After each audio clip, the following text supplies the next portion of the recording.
Hi, this is Krishna Iyer with the Iyer Think Tank in Delray Beach. I'm glad you could join us today. This podcast is we're doing Noam Chomsky's book, Noam Chomsky and Edward S. Herman's book, After the Cataclysm. The actual title of the book is Post-War Indochina and the Reconstruction of Imperial Ideology, the Political Economy of Human Rights, Volume 2. As we said, the U.S. government has forged the title and has, forged it into a, kind of a propaganda book when it is actually the more, accurate resource when we talk about Indochina and the reconstruction of imperial ideology. So yesterday we had a couple things that we discussed, the most important of which was the patriotic premises upon which you should read the American press with. The American press debate is basically within some patriotic premises. Those patriotic premises are simple. You have to be, always considering U.S. benevolence or benevolent intent of the U.S. white murderous, butchers. The second patriotic premise is that there are no colonial ambitions. There are no colonial ambitions. And the third is that there is no aggressive stance. There is no aggressive stance by the U.S. government. If you translate that to domestic, for instance, massacres, we had a domestic massacre back in 2018 in El Paso, Texas, where 35 Hispanics were shot dead by Patrick Crusius. So if you took at it, Patrick Crusius had benevolent intent in massacring 35 Hispanics because they were not white. Second is, he didn't have any ambitions. He has no ambitions as a white man to enact his crime of aggression or crime. And the third thing is, he was in a defensive posture. He was using a defensive posture. So if you take those three things together, you find that he is, not a criminal. He is not really, he is within the debate of Patrick Crusius. It would mean that he is, just a benign white man that, got lost or made some error. This is fraud. This is white fraud, and this is white racist, murderous butchery, and that's what it, ended up, being. So we also talked, much about, all of the different things in Indochina related to plantation slavery, the French, racist colonial rule, handed the Indochinese people, an actual extreme, slavery system, similar to the blacks in America. It was a slavery system in which, they were at the whip and lash to, get the job done on the plantation. And, after 14, 15 hours of working, some of them would drop dead, not given any medical care, no food, no proper housing, no proper, payment for what they did. And the French extracted all the natural resources from Vietnam, Laos, and Cambodia, siphoned out the oil and, made, the colonial, government of France, basically the French government, the central French government, very rich from its, extraction and racist oppression of the people. And then the United States came in and did the same thing. It was a racist war of aggression, a racist, murderous campaign by the butchers of the United States, the white butchers who, didn't criminalize their, presidents or their, Congress or anyone for these actions of murder in Indochina. And so they are, mafia. It's a criminal mafia group of white racist mass murderers. So let's get started. Again, I said that you will have the book at PDF at the Google Drive link in the description section. Please download the book and read the book. I think it is essential to read the book because without the book, you will not really understand the topic. And if you don't read it and just follow the presentation, you will get some of it, a lot of it. But I do sometimes change the prose, and it's always good to get these books in their own words. So we are again talking about post-war Indochina and the reconstruction of American imperialist ideology. In this book, until now, we discussed some major points. The first point was the basis for this war. It was a colonial war of reenslavement of the Vietnamese people who had been under French racist colonial murderous rule from the 1870s to 1946. The U.S. government after World War II attempted with France to reinstate colonial rule and back the French financially, militarily, and with U.S. military personnel in fighting the Vietnamese who were trying to liberate themselves and achieve nationalism and economic sovereignty. The U.S. policy planners of the government were fully aware of the were fully aware that the Vietnamese and Indochinese struggles with the French were wars of nationalism and controlling the resources of their country, despite their official connection of the Indochinese with the Soviet communists. This duplicity of the U.S. government becomes clear when one studies their media, who peddle the propaganda that the Indochinese were being liberated by the United States from Soviet communism. To the United States, there is no economic independence for the third world. They are racist, murderous, mafia, warmonger, war criminal, gangsters. And anyone who wishes for sovereignty of economy is liberated by the United States to slavery. This is true in Indonesia, Brazil, Chile, El Salvador, Nicaragua, Guatemala, Venezuela, and Cuba. The French colonial rule was a brutal one in which the local peasant population were plantation slaves and dropped dead on the plantation due to food, disease, etc. The French were defeated in Indochina at the Battle of Dien Bien Phu, in which the French battalion was destroyed. The oil reserves of Indochina are paramount in understanding that the U.S. was looking for an additional capitalist penetration of Indochina and theft of the natural resources with the slavery system entrenched in the American fascist colonial state. We also wish to discuss an award given to Henry Kissinger, that of the honor that was conferred to him by the Humanitarian Award of the National Conference of Christians and Jews on 1977. Reported in the Boston Globe on 9/17/1977. The Gestapo of the United States government, responsible for the slaughter of 5 million Indochinese, not to mention hundreds and thousands of Chilean Hispanics and millions of Indonesian Muslims, was honored for his mass murder campaign against the Buddhists of Vietnam, a testament to the murderous Roman Catholic racists that are European frauds of capitalist slavery and theft. We also should understand the U.S. media and the American state propaganda system, since this is a mystery to most people. The U.S. debate on any subject always operates within the narrow framework of patriotic premises. These premises are that the U.S. is benevolent, the U.S. lacks national imperial goals or colonialism interests, and the U.S. always acts in a defensive posture, and the U.S. is seeking to liberate peoples. If one discusses any subject, whether horrid mass murder or genocide, poisoning through chemical warfare, biological warfare, and disease spread outside of the patriotic premises that the United States is a group of racist warmonger whites who are malicious, then one is dismissed as irresponsible, emotional, etc. Thus, the whole patriotic premise creates a press system of fraud. The U.S. is a warmonger group of racist whites who are malicious that liberate third world people to enslavement from independence, that will always maximize brutality and horror against anyone seeking nationalism and independence, and is always on the aggressive goal of imperialism and colonial fascism for its colonies. Thus, rather, imagination needs to exist to understand the U.S. propaganda system. We also talk about certain chemicals that were used by the United States in Vietnam. One is white phosphorus. As Dr. Chomsky explains, white phosphorus was used in Vietnam, Laos, and Cambodia to reach the communists or nationalists in caves, and it results in blindness, then unconsciousness and death, something that is akin to Nazi gas chambers. The obsessive need to kill the Laotians is an example in caves who were residing there due to the saturation bombing campaign forcing them to take refuge in caves, was followed by white phosphorus to murder them in the caves. We finally should draw also an analogy to the U.S. prosecution of war criminals of Japanese origin in World War II. The Japanese who were hanged were not enactors of war crimes. They were simply by association criminalized and executed by the American Nuremberg Tribunal. If we use their logic in executing the Japanese, we should view their most recent intervention in Venezuela by the American Congress as similar, in that Nicolas Maduro was not an enactor of drug narco-terrorism, but was simply in power in Venezuela and by association criminalized and imprisoned under U.S. laws. This is again the racist white warmonger, murderous mafia gangsters, justice, and Nuremberg comedy that is enacted in Washington.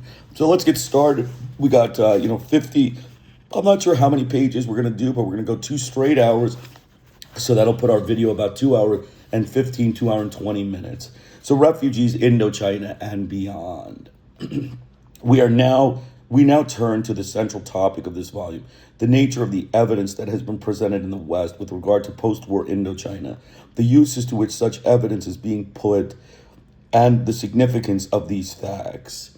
One major focus of concern and outrage in the West has been the continuing flight of refugees from Indochina. In a review that is unusual in its honesty, the London Economist reports that 16,000 boat people from Vietnam have landed in neighboring Southeast Asian countries. So far this year, the monthly rate has increased from 980 in December to 6,000 in May. Partly because of the wide publicity these dowdy seafarers have received, partly because refugees from Vietnam tend to have other advantages, gold bars, skills, relatives in America. A remarkable high proportion of the Vietnamese who have escaped since the spring of 1975 have been permanently resettled. Only 12,000 boat people, 10,000 of them in Malaysia, and a few thousand other Vietnamese are currently waiting for a place to go. Thailand, by geographical ill fortune, is still today the largest repository of unsettled Indochinese refugees, with 100,000 people registered in refugee camps.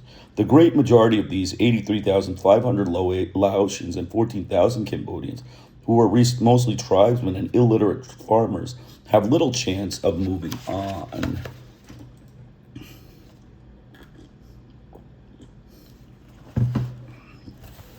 The Economist is certainly correct in adding that there is room for far more generosity from the West with regard to these unfortunate victims. What is unusual about the Economist report is that it is not limited to refugees from post-war communism, as is the general practice.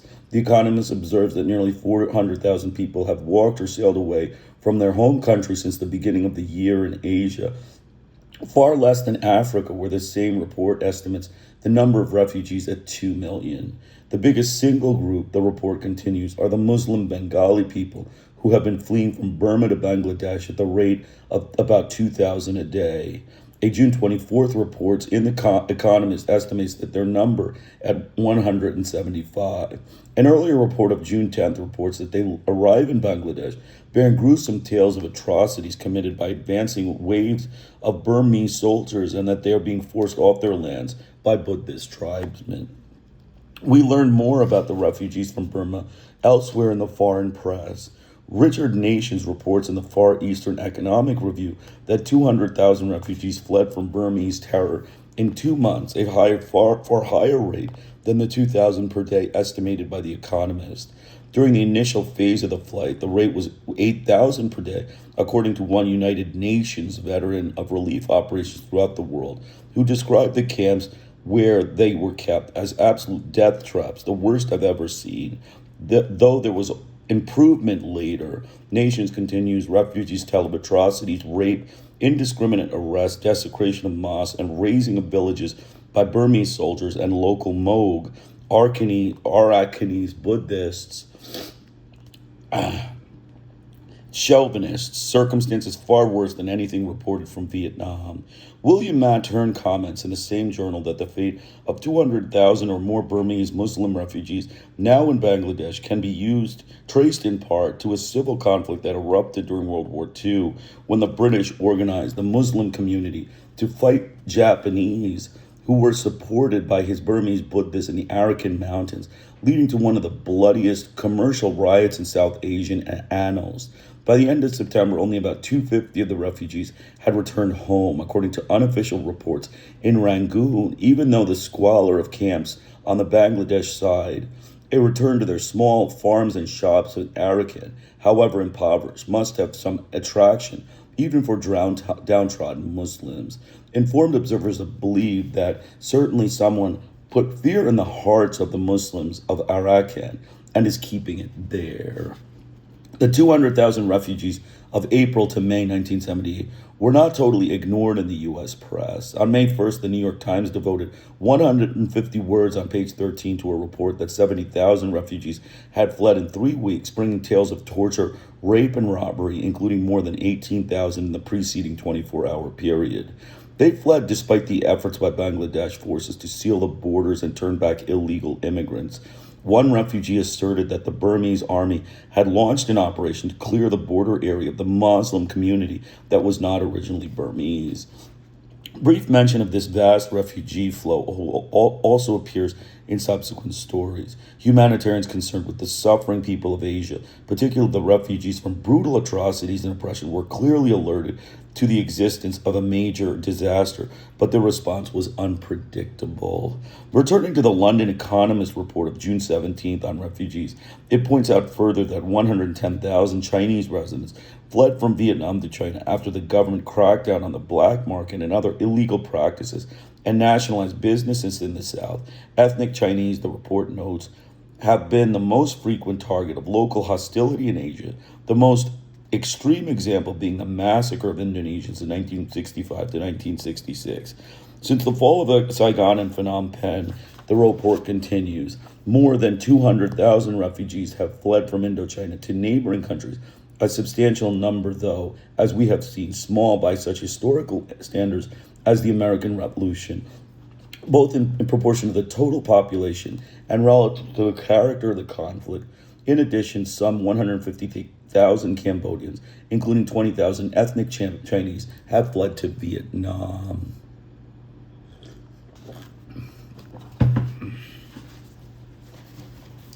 The Economist does not mention the Philippines to Sabah the Economist does not mention the refugees who fled from the Philippines to Sabah at an estimated rate of 400 a day, some 140,000 by mid-1977, constituting 14% of the population of the Sabah.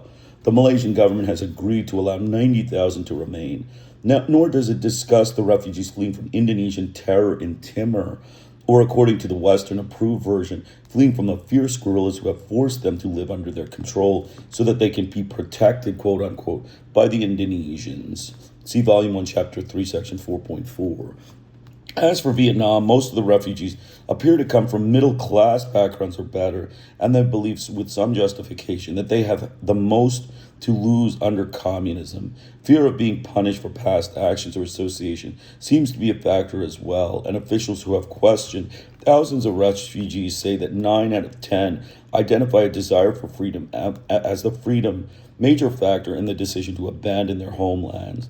Frederick Moritz comments that the Vietnamese in Thailand are largely middle-class businessmen and former low-level employees of the Americans who say that they face disruption, loss of freedom and income, and possible job discrimination if they had stayed behind. At the least, the Vietnamese refugees were former independent fishermen. Vietnamese refugees say that those who fail in escape attempts are punished only mildly with short terms in re-educating camps or other less severe measures.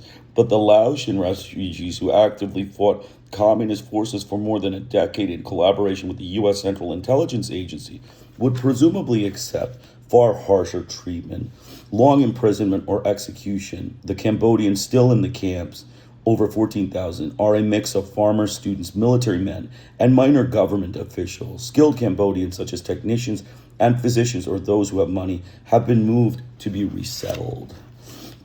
A fuller account of the refugees in Asia by mid-1978 would include the 250,000 driven from their homes in West Asia by Israeli troops in March 1978 after bombing of cities, villages, and refugee camps with U.S. cluster bomb units and heavy artillery, among other devices and attacks reminiscent of Vietnam, concentrated in heavy firepower and airstrikes to blow away all before them, be the enemies or civilians, in order to hold down their own casualties, leaving a broad path of death and wide-scale destruction, with hardly a town left undamaged, and some all but totally flattened by airstrikes and explosive shells.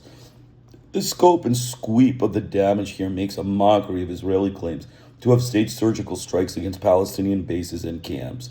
These 250,000 recall that 700,000 who fled, about half of them expelled, according to conservative estimates by such pro-Israeli soldiers as Nadav Safran of Harvard. In 1958, the 400,000 who fled or were expelled in 1967, many of them long after hostilities ceased, the 1.5 million driven out of the Suez region by Israeli bombing during the 1970 War of Attrition, and many others, including the former inhabitants of the Jordan Valley, cleared by the force in 1969 to 1970. Apart from those simply expelled by force, as in South Lebanon, there are as many who are escaping from the occupied West Bank, where the rate of emigration sharply increased to more than 17,000 in the past 2 years.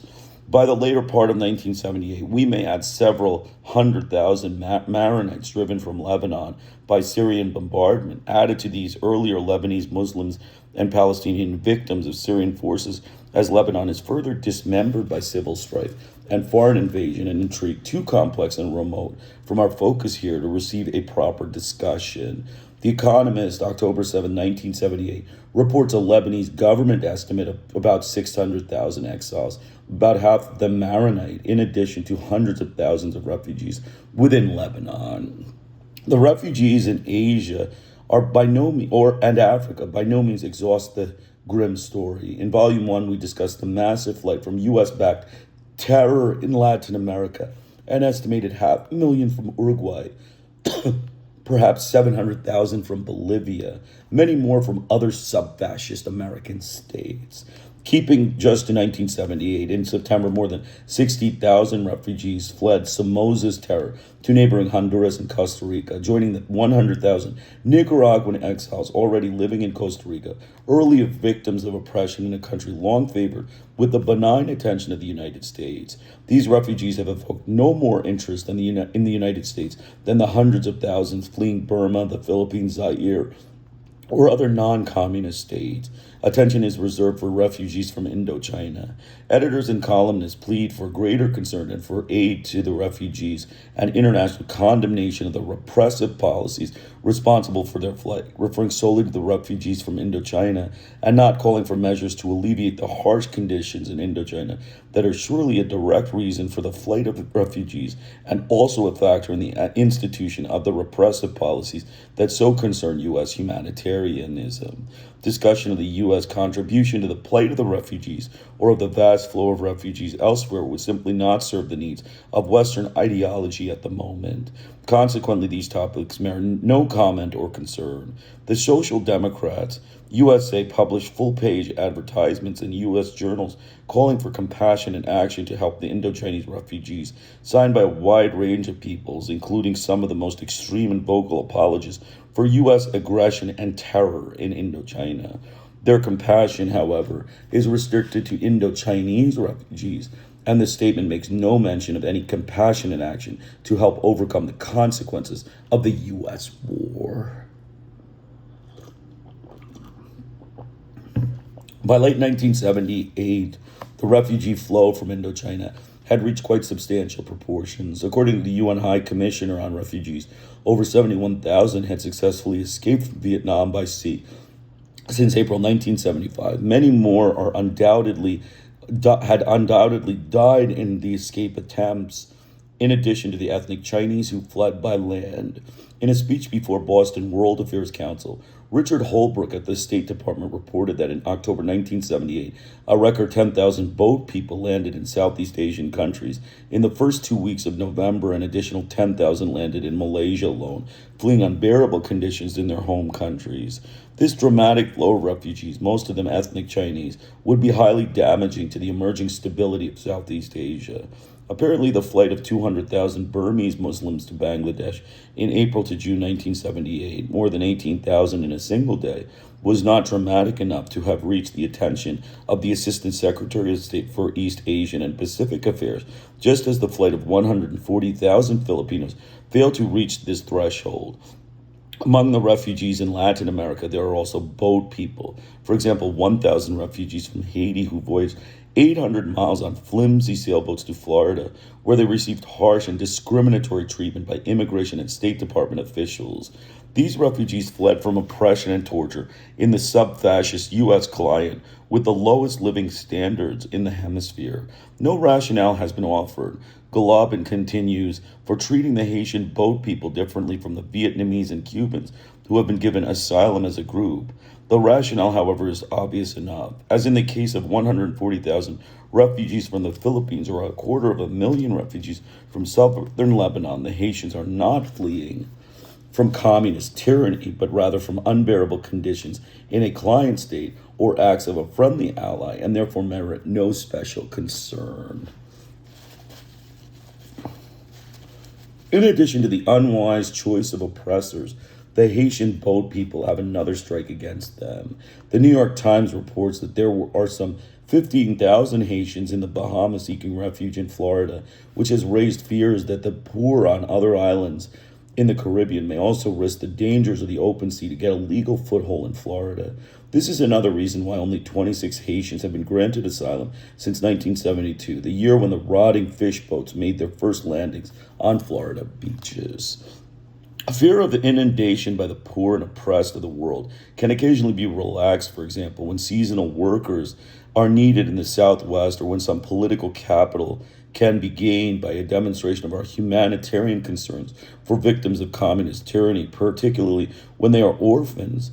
But the Haitian boat people do not meet these conditions. Now, as a signal to the rest of the world that just being poor is not enough reason to sneak into the U.S., federal officials are beginning to crack down a crackdown aimed at catching Haitians who have entered the U.S. illegally and sending them home to the poverty and repression from which they had escaped.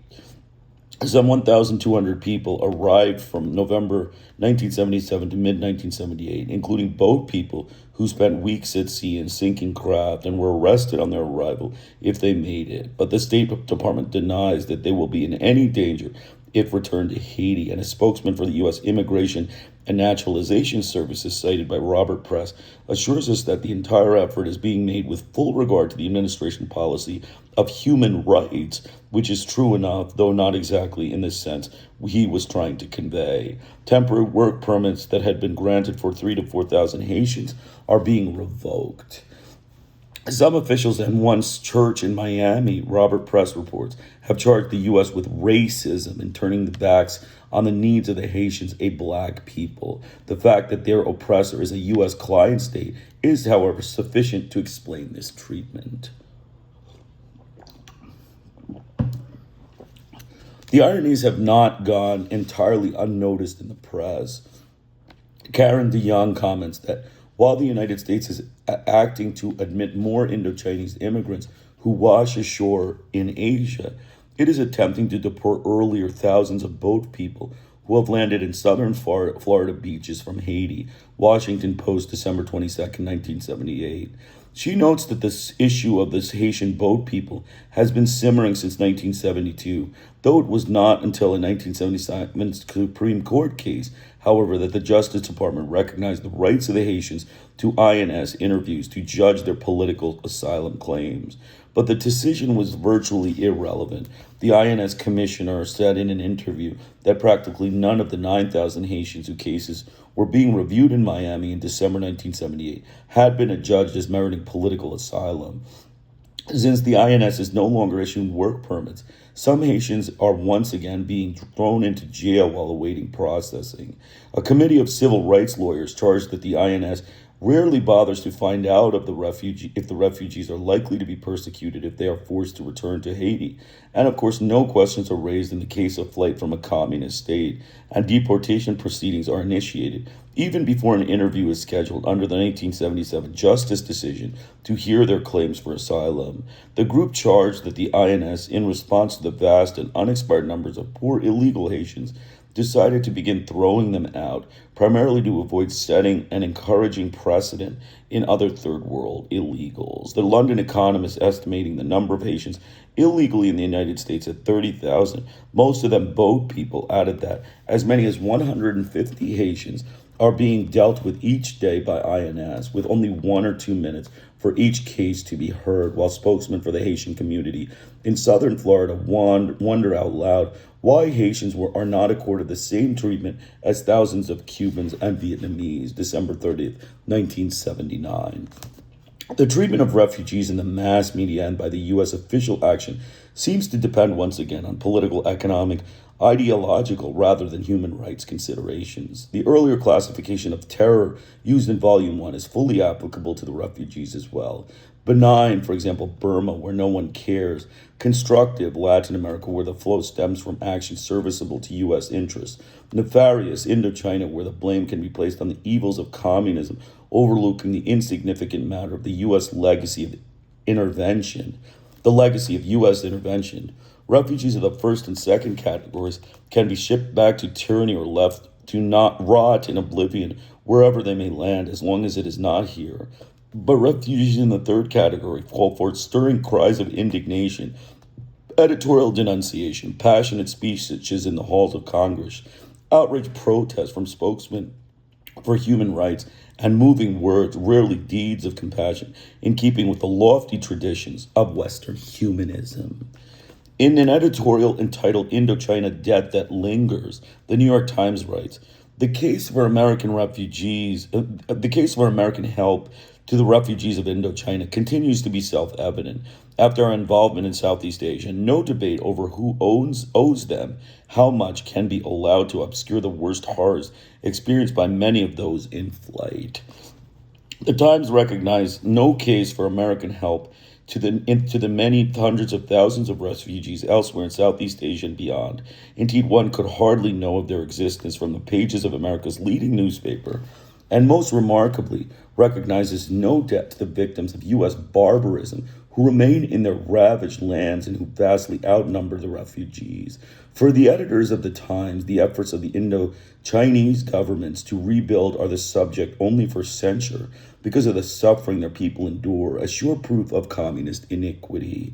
The remark in the editorial about debate over who owes whom how much, owes whom how much, is perhaps an oblique reference to one of the sayings of President Carter, who in the midst of a sermon on human rights was asked by a journalist about the U.S. responsibility to the Vietnamese.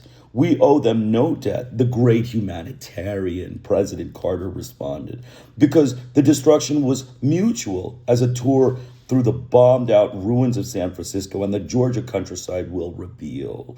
While this amazing statement was deemed worthy of no commentary in the free press, it is possible that it rankles a little at least. We have already discussed the intellectual and moral standards by which the honesty of protest over human rights violations and concern for their victims should be judged. Applying such standards, U.S. citizens concerned over the fate of refugees should distribute their efforts in accordance with the potential impact in relieving human misery. A refugee from Vietnam is no more or less worthy of concern, assistance, or admission to the United States than a refugee from Zaire, Burma, or the Philippines, or Haiti. Articulate protest over the actions of U.S. clients, such as Marcos or Suharto, is far more significant in human terms, that is, in terms of potential benefit for victims, hence far more obligatory on grounds of moral principle than protest over acts or conditions in states beyond the reach of U.S. power. What we find, however, is that articulate opinion, at least, that part that is able to reach more than a tiny segment of the public, is focused almost exclusively on the victims of communist oppression, a concept that includes the rigors of life amidst the ruins, and is careful to evade the question of actions that would alleviate the conditions that are a primary cause for the flight of the refugees. The New York Times has assigned one correspondent, Henry Kam, to virtually full-time coverage of the misery of post-war Indochina, though others too report frequently on this topic. No comparable concern is shown outside of Indochina. The Pulitzer Prize for International Reporting was won by Henry Kam, chief Asian diplomatic correspondent for the New York Times, for his articles on the plight of the so-called boat people, war refugees from Indochina. No such prize is or will be offered for studies of the misery of refugees or those not lucky enough to escape from U.S. client states or from countries such as Burma that have not been so ignoble as to defend themselves successfully from U.S. invasion. In fact, the Pulitzer Prize jury had recommended Les Payne of Newsday for the prize in international reporting for a series of articles on conditions in South Africa, but the winner chosen by the advisory board was Henry Kam of the New York Times, whose articles on Vietnamese refugees has been the jury's fourth choice. We learn in a brief AP report carried by the New York Times on April 22nd. the Pulitzer Prize Advisory Board is evidently more finely tuned to the needs of contemporary ideology than the professional jurors. In sum, the United States ought to have a real concern for the peoples of Indochina, victims of long and agonizing U.S.-sponsored cataclysm. But as this concern has been selectively exhibited in the post-war period, the cruelties and hypocrisies of the entire Vietnam War intervention display themselves in a new form. The main victims, the bulk of the rural population who remains in Indochina, are ignored, and the concern for refugees is so intertwined with ideological warfare and a rewriting of history that the humanitarianism is once again shown to be hopelessly compromised by political interest. The ghastly episode of the Vietnamese orphans, quote unquote, discovered at the last moment and spirited out in a brazen effort to gain public support for the war, was regrettably a microcosm of the continuing U.S. response to the war victims. The lack of any comparable concern for the vast flow of refugees from terror within the U.S. sphere of influence or the victims of benign terror also tells us a great deal about the power of political economy to twist human rights into such shapes that its humanistic component is hard to locate. Okay, so that's good. That's, the 13, it's about 17 pages. I'm going to make a few comments. Basically we, discussed, the refugees. The U.S. propaganda system, focused on the Indochinese refugees. Basically, the refugees from Indochina were much more important because it allowed them a political, discussion of, the communist tyranny of the Vietnamese. They didn't talk about the racist war of aggression by the American warmonger, war criminal whites of the United States government. That was not discussed at all. I mean, must have been the communist tyranny. The fact that you used napalm, white phosphorus, cluster bombs, and bombed the civilization into dust was not discussed. It was just important to discuss the communist tyranny. So again, the patriotic premises of U.S. benevolence, which is, maliciousness, U.S. maliciousness, and the premises of, no colonial ambitions, which is U.S. colonial fascist dictatorship and enslavement, were ignored. So that's the first thing we found. The refugees from all the other parts, Zaire, Indonesia, sub-fascist terror states in South America, all of these were not discussed at all. They were, from client states. So they get shipped back, or wherever they land. We don't care. Then we talked about the Haitian refugees. We said that, the U.S. government is racist. They are racist. And, the black people of Haiti are shipped back because they are racist, white, warmonger, war criminal, murderous butchers. So they shipped the Haitians back. Remember, Haiti was, Duvalier. Duvalier was Haiti. Duvalier was kicked out, but the legacy of Haitian corruption and murder and all sorts of destruction of the society due to the U.S. government intervention in Haiti is a legacy just like Indochina. That is a story for another book and another discussion. The U.S. government, again, white warmonger, war criminal, racist, murderous, mafia, criminal butchers. That's ultimately we got to. And then finally, again, President Carter, he is, a murderous butcher. Instead of calling him, a humanitarian, we're thinking that he is a, butcher, butcher of the United States, butcher of Washington, Carter. And, finally, basically twisting human rights for the sake of your own political motives. That is the U.S. government approach. Forget the human rights. The humanitarianism is non-existent in human rights policy. It is just basically political, claptrap about how to, just discuss things and then forget about the actual, consequences. No Indochinese were really helped by U.S. intervention on refugees. And, none of the refugees were really helped by anything the U.S. said. So it is a racist group of samarotrophic frauds, self-serving, self-proclaimed racist murderers and white mafia, criminal warmonger, and war criminal gangsters. So continuing on, we're going to start with Vietnam. Chapter 4. In the preceding chapter, we discussed the highly selective concern over the plight of refugees, many of whom are at first or second-order victims of Western intervention, modernization, or pacification. Deep concern is also voiced for those unfortunates who have not yet succeeded in fleeing from the rigors of communism, True, things are perhaps a shade better than was predicted by those who invoke the near certainty of a massive bloodbath as justification for their support for continued U.S. intervention. And now that we have looked briefly at a few moments of Western history under circumstances incomparably more mild and favorable, and with much less cause for revenge, one can perhaps begin to perceive the basis for such expectations. One of those who confidently predicted the mass slaughter in Vietnam was noted expert Patrick Honey, friend and advisor of Dean, former Reuters Saigon correspondent and foreign editor of The Economist, author of a book on North Vietnamese published by the Center for International Studies at MIT, and a respected commentator on Vietnamese affairs, also a self-styled pacifist who urged such measures as bombing the dikes in North Vietnam as early as 1965. One of his more perspicacious insights that was, after all, a communist victory.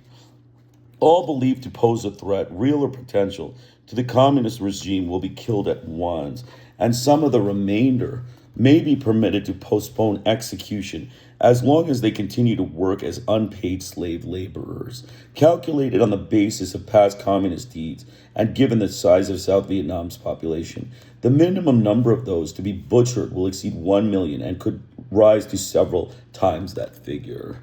In fact, the predictions of Honey and other comparable experts have not been fulfilled. There has been no credible evidence of mass executions in Vietnam, certainly nothing similar to what happened in France or perhaps even Japan after World War II, to cite two examples discussed above where the provocation was far less.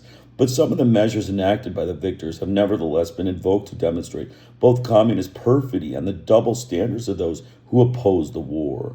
One example which provides a good insight into the practices of the free press is a front-page story in the New York Times by their Asia specialist Fox Butterfield, which includes the following quote-unquote information.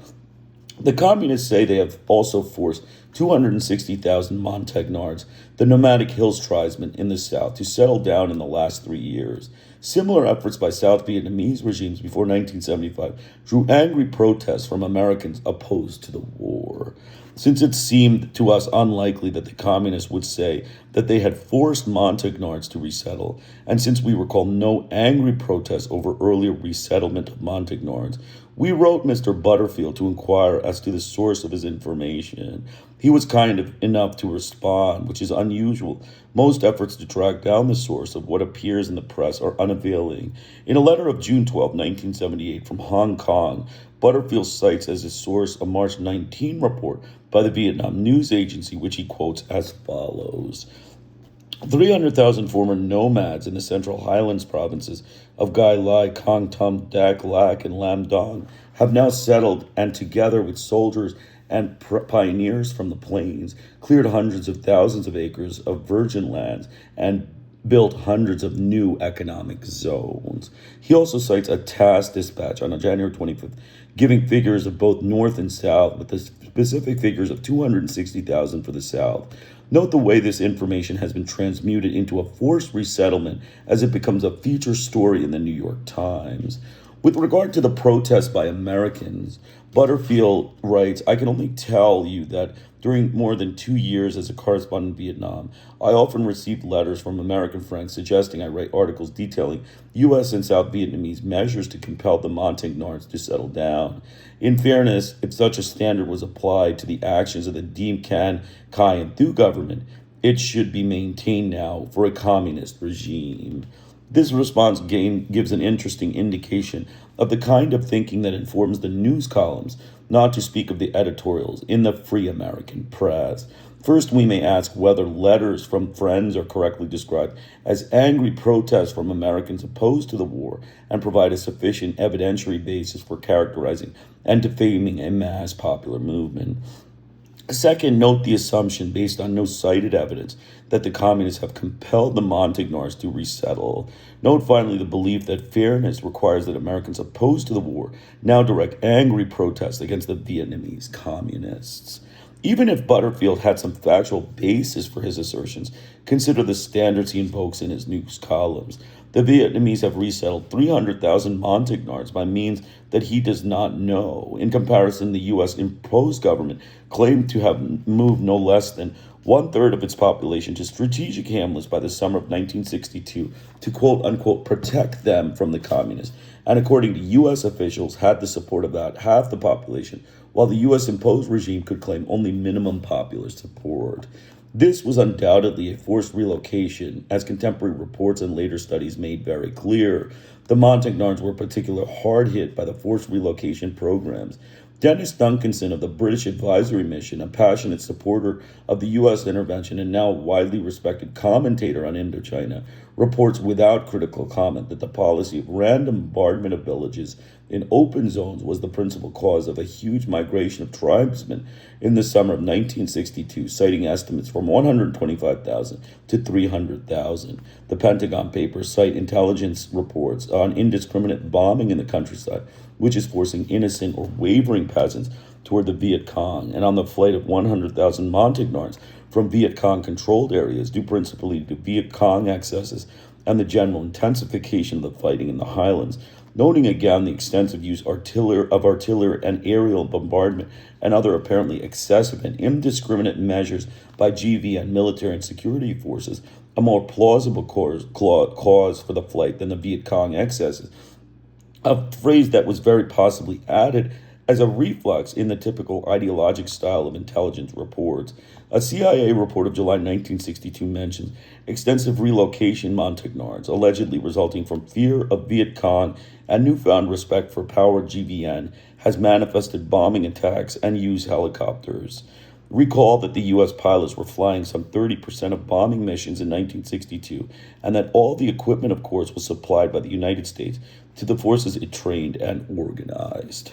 The impact of these murderous programs on the Montagnards then and in subsequent years was severe. Gerald Hickey, who worked with Montagnards in close association with U.S. government agencies for many years, wrote in 1973 that in the past decade, at least 85% of those Montagnard villages, for one reason or another, have been relocated, and whole ethnic groups have been moved out of their traditional territories.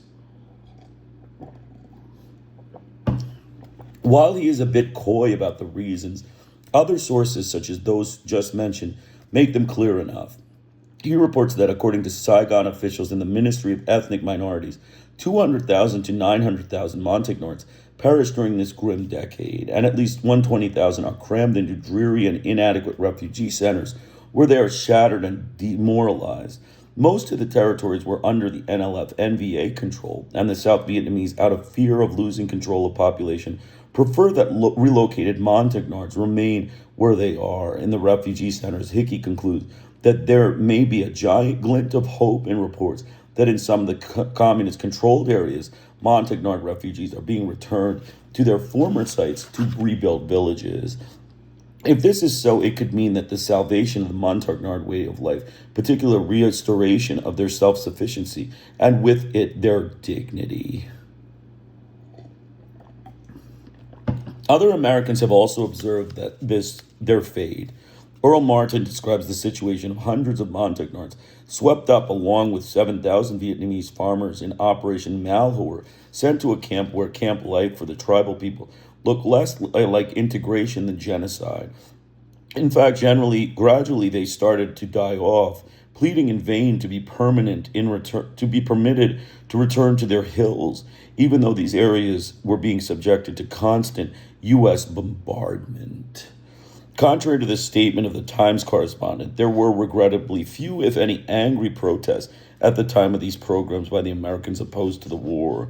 During the early programs, which were among the most savage, there was no visible peace movement at all. But even if there had been angry protests, as the facts certainly demanded, would it be proper to accuse such protesters of double standards for failing to protest the current relocation of Montagnards?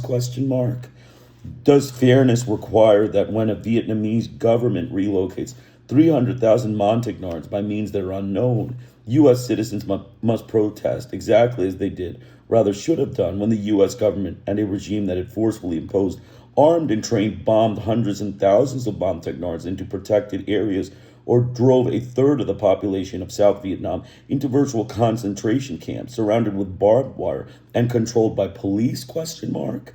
That is an odd standard of fairness. By honest and moral standards, protests by U.S. citizens would be directed primarily against the United States and its clients, even if there were some remote degree of parity in the measures undertaken for reasons we have already discussed. See Volume 1, Chapter 1, Section 16. In fact, there is clear case of double standards illustrated here, quite apart from the falsification of evidence in the Times story. The Times did not protest, either editorially or in its constant editorializing in news reports, when the United States and its client regime drove hundreds of thousands of Montagnards from their homes by random bombardment or conducted the forced resettlement program of 1962 to 1963, or even when it later carried out its massive program of forced draft urbanization by bombs and artillery. Occasionally, the Times would complain that the programs were not efficacious or well designed, but we recall no principal protest over this or other aspects of U.S. aggression in Indochina. As we have seen, the wars end not only the Times editorial rights, but also their most outspoken doves saw the war only as a blunder. In his news report on the attitudes that lie behind it, Butterfield exemplifies once again the typical hypocrisy of the media, raising a moral issue which takes them the form of criticism of alleged double standards on the part of others, but quite incapable of perceiving the real outside double standard to which the Times correspondence adheres, or better, the single standard of service to the basic principles of the state propaganda system. So I'm going to read that sentence again. Butterfield exemplifies once again, the typical hypocrisy of the media, raising a moral issue which takes the form of a criticism of alleged double standards on the part of others, but quite incapable of perceiving the real double standard to which the Times consistently adheres, or better, the single standard of service to the basic principles of the state propaganda system. In the same news story, Butterfield reports that Vietnam plans to resettle 10 million people, one-fifth of the population in the next 20 years. In its scope and severity, Hanoi's plans dwarfs the forced evacuations of refugees during the Vietnam War. He criticizes the Vietnamese spokesman for having made no reference to the cost of human terms of moving 10 million people from one part of the country to another and from their accustomed lives in the city to uncleared land in the countryside. Assuming that in this case the Times has some evidence for what it reports, consider the judgments expressed in this news story. Would the resettlement of 10 million people in 20 years dwarf in scope and severity the U.S. program of bombing approximately the same number of people into U.S.-controlled urban concentrations during the 1960s? Question mark. It is quite important to recall that contrary to much current propaganda, these programs of forced relocation, which in fact displaced some 10 million people in the South, according to the representative of the UN High Commissioner for Refugees, see below page 82, were consciously designed to drive the rural population to the U.S.-controlled cities, a fact obvious from their predictable effect, and in fact were explicitly recommended for this purpose. Furthermore, as we have already noted, all competent authorities agree that a program of resettlement is an absolute necessity of the country if the country is to survive, a point to which we will return. What evidence does Butterfield adduce or have that the specific program to which he objects is an improper one, given the clear necessity for massive resettlement? The comparison to violent relocation by a foreign invader in an effort to undercut the social basis of a popular resistance movement is truly astonishing. What of the failure to refer to the cost of human terms of moving people from their accustomed lives in the city to uncleared land in the countryside? Butterfield evidently wants us to assume that the communists, with their customary cruelty, are simply dismantling the cities where people live in comfort and sending them to uncleared land in preference to the cleared land that otherwise awaits them, question mark. He himself acknowledges factors that make this utter nonsense.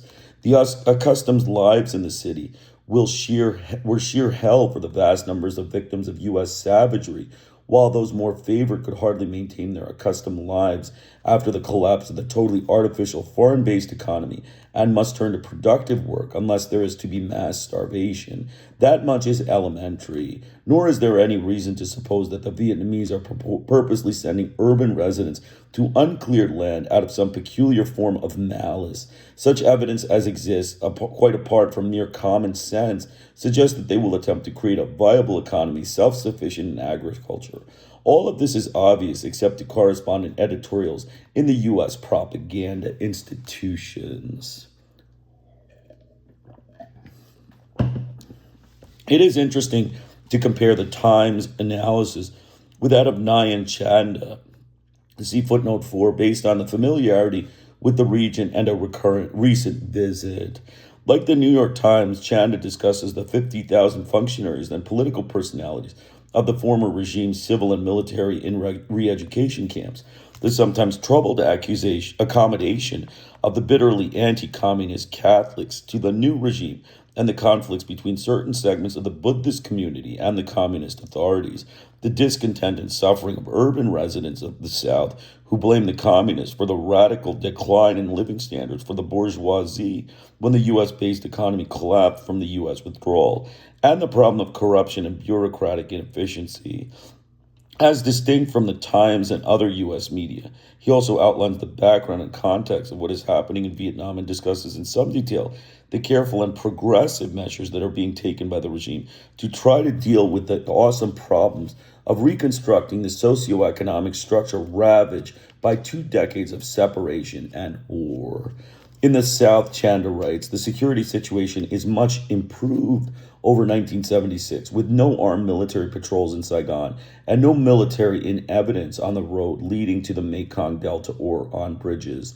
Nevertheless, armed resistance reportedly continues in parts of the country, and he finds plausible the official explanation that the principal reason for detaining elements of the U.S.-backed regime corresponds to the imperatives of security, the government wishing to assure itself before freeing them that those detained will have no opportunity to cause harm. He reports the testimony of a recently released Thu government functionary who says that most of his detention was spent farming or in political discussions after a 3-month study of the history of the revolution and the causes of the American defeat. The liberation of those with a serious criminal past will be delayed beyond the expected 3 years. Chanda believed while bureaucratic inefficiency may delay the release of others. There are 1.5 million unemployed in the South, according to officials whom Chanda quotes, including 300,000 in Saigon, most of whom had enjoyed, thanks to the massive influx of American dollars, an easy life and standard of living absolutely without relation to the level of economic development of the country. According to a confidential report of the World Bank, the worst threat of famine in the South was overcome by imports from the North and external assistance. Far from draining the South of resources, as the editors of the New York Times have claimed, the Vietnamese authorities appear concerned to avoid the collapse of normal living standards in Saigon and continue to divert essential products to the South, including even gasoline for thousands of private vehicles, to the degree that the standard of living in Saigon is higher than anywhere else in Vietnam. Chanda gives a sympathetic account of the efforts to residents of overcrowded urban areas to new economic zones, prepared for resettlement by army units, groups of young villagers, volunteer students, and members of the Young Communist League. They were admitted errors in the early stages of the settling of Saigonese in inadequately prepared new economic zones, leading to rumors of new Siberias, but these appear to have been overcome. Chanda reports. He describes the significant improvements in a region that he had visited in 1976, then an arid plain without trees, and now a flourishing state farm with schools, nurseries, tractors, and bulldozers. The cited World Bank report praises the new economic zones and urges international aid, while the U.S. press, in contrast, prefers to deplore the cruel evacuation of the Saigonese from their accustomed lives in the city to uncleared land in the countryside.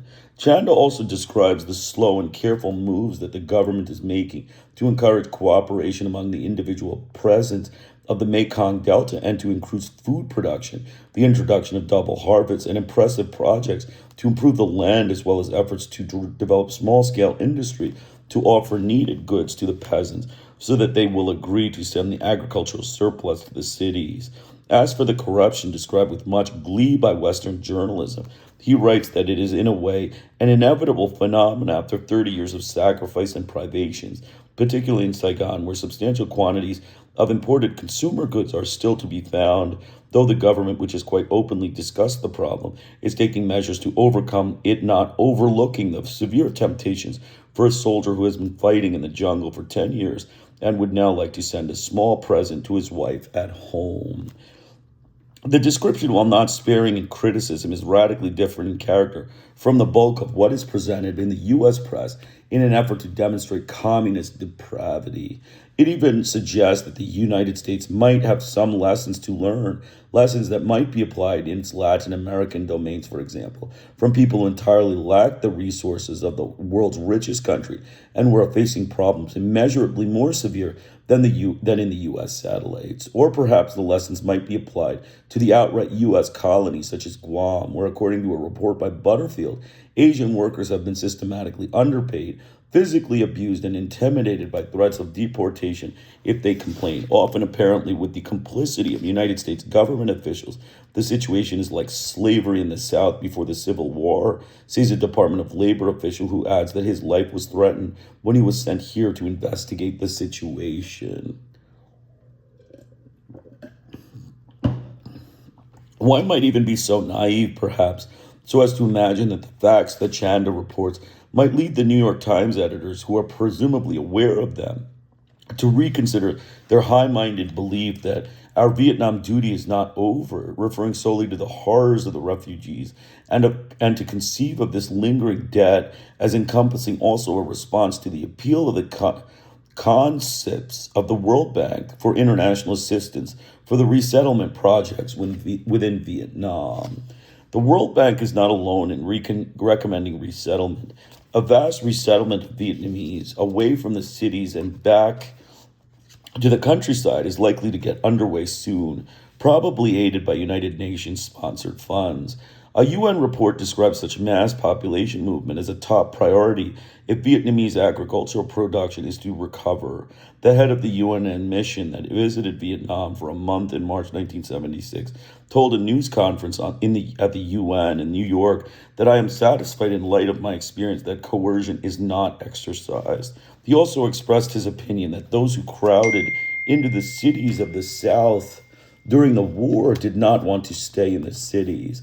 In the north, he observed, some villages have been totally erased from the earth. You have some cities without a house left standing. He added that the Vietnamese had shown a very friendly, constructive attitude towards the UN mission and permitted them to travel freely. He urged an international aid program to which Sweden and some other Western countries have already begun to contribute, but those who erased the villages from the earth have banned aid to the victims or even trade. The representative of the UN High Commissioner for Refugees, Alexander Casello, now a senior associate of the Carnegie Endowment, gave his impressions of 18 months in post-war Vietnam and foreign policy, spring 1978. The detailed report is rather similar in tone to Chanda's and again radically different from the stream of invective in the nation's press. Casello concludes that if one considers the material problems the country faces and the hatreds accumulated by 30 years of war, the potential for a major economic and human catastrophe after the war was enormous. The least credit that the leadership deserves is for having averted that catastrophe. When the war ended, there was an administrative vacuum in the South, and Northern officials had to be rushed to the South, along with doctors, technicians, medical supplies, and fuel. The reason for the administrative vacuum is simple. The Saigon administration had dissolved, and the PRG did not have the manpower to take over. In the early 1960s, about half the party members were in the South. By 1976, the proportion were less than 1 in 6.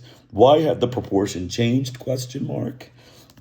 A major reason for the imbalance is the Phoenix Program, the American euphemism for the system of assassinating South Vietnamese communists, which, according to official Vietnamese sources, had about 100,000 victims. They were not merely party members, but in most cases experienced functionaries. In other words, the local administrative structure of the PRG was, for all practical purposes, eradicated. And in the last years of the war, the operating life expectancy of a Communist Party cell leader in Saigon was not more than 4 months. The Western press generally prefers a different interpretation of the Northern takeover, as we have seen. As soon as the war was over, the NLF was discarded, Martin Wolcott explains. In retrospect, it is clear that the NLF was never a true coalition of communist and non-communist forces, nor was it ever an independent Southern entity. His evidence is that the Communist Party revealed in internal documents that it hoped to control the front, and a judgment of most authorities that by 1966, the majority of key cadres were Northerners. That is, after 10 years of savage repression, 4 years of U.S. bombing, and a year of full-scale military invasion with its awesome concomitants. Without a word on the methods that were used to destroy the NLF and the peasant society it had organized, Wolcott observes that the revolutionary theory of the NLF in the end turned out to be wrong. There was no general uprising or negotiated coalition government, which is true given the U.S. refusal to implement the 1973 agreement, see Chapter 1, Section 1, but rather the war ended by a massive conventional military campaign in response to U.S. Saigon military actions, as noted by every reputable observer. And now the front has been ceremonially laid to rest in Saigon, having decimated by U.S. terror. The omissions here parenthesized are revealing. Casella goes on to describe the shattered economy of the South, an artificial U.S. creation, as well as an exhausted North Vietnam, whose economy was just marginally self-supporting, having been reduced to the production level of 1955, and now required to divert some of its functionaries to help govern the South and to prop it up economically as well. The South, or what was left of it, had little to offer the North. Discussing the impact of the war, Casella writes that between 1965 and 1975, some 10 million people were at one time or another displaced in South Vietnam. By the summer of 1975, he writes, it was clear that there was no economic alternative but to return to the countryside for the 5 million people displaced who had sought refuge in the cities and were now mostly unemployed. Of these, 2 million were fortunate enough to be able to return to their original villages. Of the other 3 million, many had seen their villages destroyed and the land wasted. These would have been resettled in the new economic zones. As for the resettlement program, both for individuals and for the nation, there is no alternative. Early efforts at resettlement in NEZs were ill-prepared. Hence, the NEZs unjustly acquired the reputation of an Asian gulag, especially among the petty bourgeoisie from Saigon, who had always looked down on the manual labor. By the fall of 1975, he writes, the situation had been reassessed and a pattern of resettlement established, news of which had not reached the New York Times desk in Hong Kong, whereby the Army Corps of Engineers first clears land, disposes the mines, builds access roads, some simple housing, and health facilities before settlers are brought in. Casella then describes some successful examples of extremely poor areas. Is there coercion involved? ?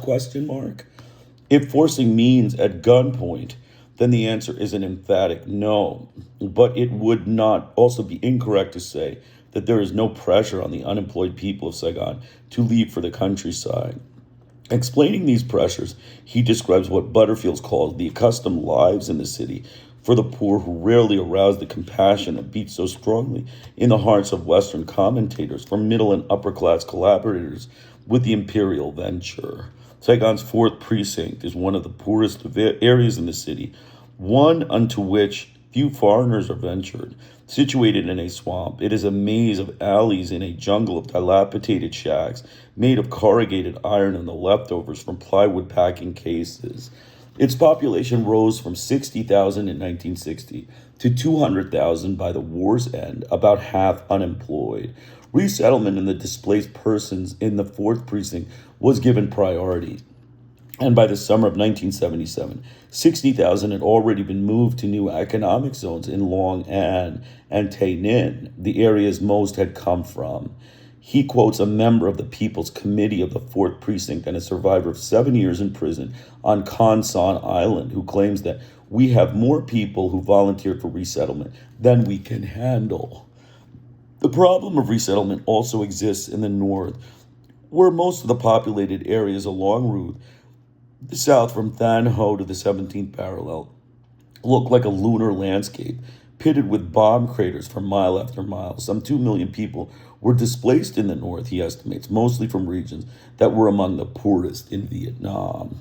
The food crisis is severe because of the war. The land area under cultivation declined by almost 2.5 million acres due to the exodus of the population from 1965 to 1975. Furthermore, cratering also had a long-lasting effect on agriculture, since the explosion compresses the earth so that the huge craters left have no excess soil for fill in the perimeter. As U.S. financed fertilizer imports abruptly ended, new strains of miracle rice could no longer be used, leading to a drop in productivity, generally attributed in the U.S. press to communist mismanagement and peasant discontent. Unusually severe weather has further hampered plans to achieve agricultural self-sufficiency by 1980, although the area under cultivation in the south has increased. Since Casella notes the worst floods in many decades have caused further devastation and misery. Casella also discusses the re-education camps, which are obviously not vacation spots, though it has yet to be proved that they are as bad as the old prisons of the Saigon regime. As for the men now returning from them, considering the length of the war and the bitterness it engendered, they could hardly have hoped for better. The incompetent U.S. evacuation effort, described in detail by CIA analyst Frank Snepp, failed to evacuate endangered Vietnamese to the United States, a solution that both they and the communists would surely have found less burdensome. The Hanoi leadership, Casella writes, concluded that retribution per se carried no redeeming value for the 1.5 million members of the Saigon army and civilians of the Saigon regime. For the rank and file, re-education usually meant only 1 or 2 days of lectures, though problems arose with what had been the hardcore of the Saigon regime, the officer corps, police officials, and the like. For example, those engaged in the U.S.-sponsored assassination campaigns, whose names were no doubt known to the victors because of the failure to destroy U.S. intelligence files. For the former ruling elite, re-education became a far more complex and time-consuming process. While trials have a certain appeal to the Western mind, anyone familiar with Vietnam instinctively realizes that the last thing the individual concerned would have wanted was a trial, which would have narrowed down responsibility and probably led to far heavier sentences as opposed to 3 to 5 year detention, approximately specified by official decrees. It is likely that, since Casella wrote, a combination of natural disasters and serious international complications involving China and Cambodia, and perhaps other factors, have seriously aggravated the internal situation. Despite the rigors of the war, the regime did manage to attain some significant tangible achievements. Illiteracy was practically wiped out, and North Vietnam today probably has the most comprehensive primary education system and rural health program in continental Asia, as well as one of the most decentralized of the communist economies, one in which considerable leeway is left to local authorities. The current trend is to try to duplicate this pattern at the level of industrial management, with involvement of trade union and party representatives in a search for an original type of socialist management. It will take a full decade, he believes, before Vietnam reaches a point from which an economic takeoff appears feasible and the material and social damage of the war is repaired. A full assessment of where Vietnam stands will have to wait until that day, a day that could be advanced where the United States was not bent on retribution. Casella's account, like Chanda's, is supported by much direct evidence provided by Western visitors and analysis who have spent long periods in Vietnam, including post-war Vietnam in some cases. For example, the detailed and ignored study by Jean and Simone Lecoutre in 1976, the most extensive and by far the most serious report of a visit by a U.S. reporter, Richard Dudman's 10-part series in the St. Louis Post-Dispatch, reaches quite similar conclusions. After 30 years of war and only 2.5 years of peace, Vietnam appears to have made a remarkable start at tackling problems of peace.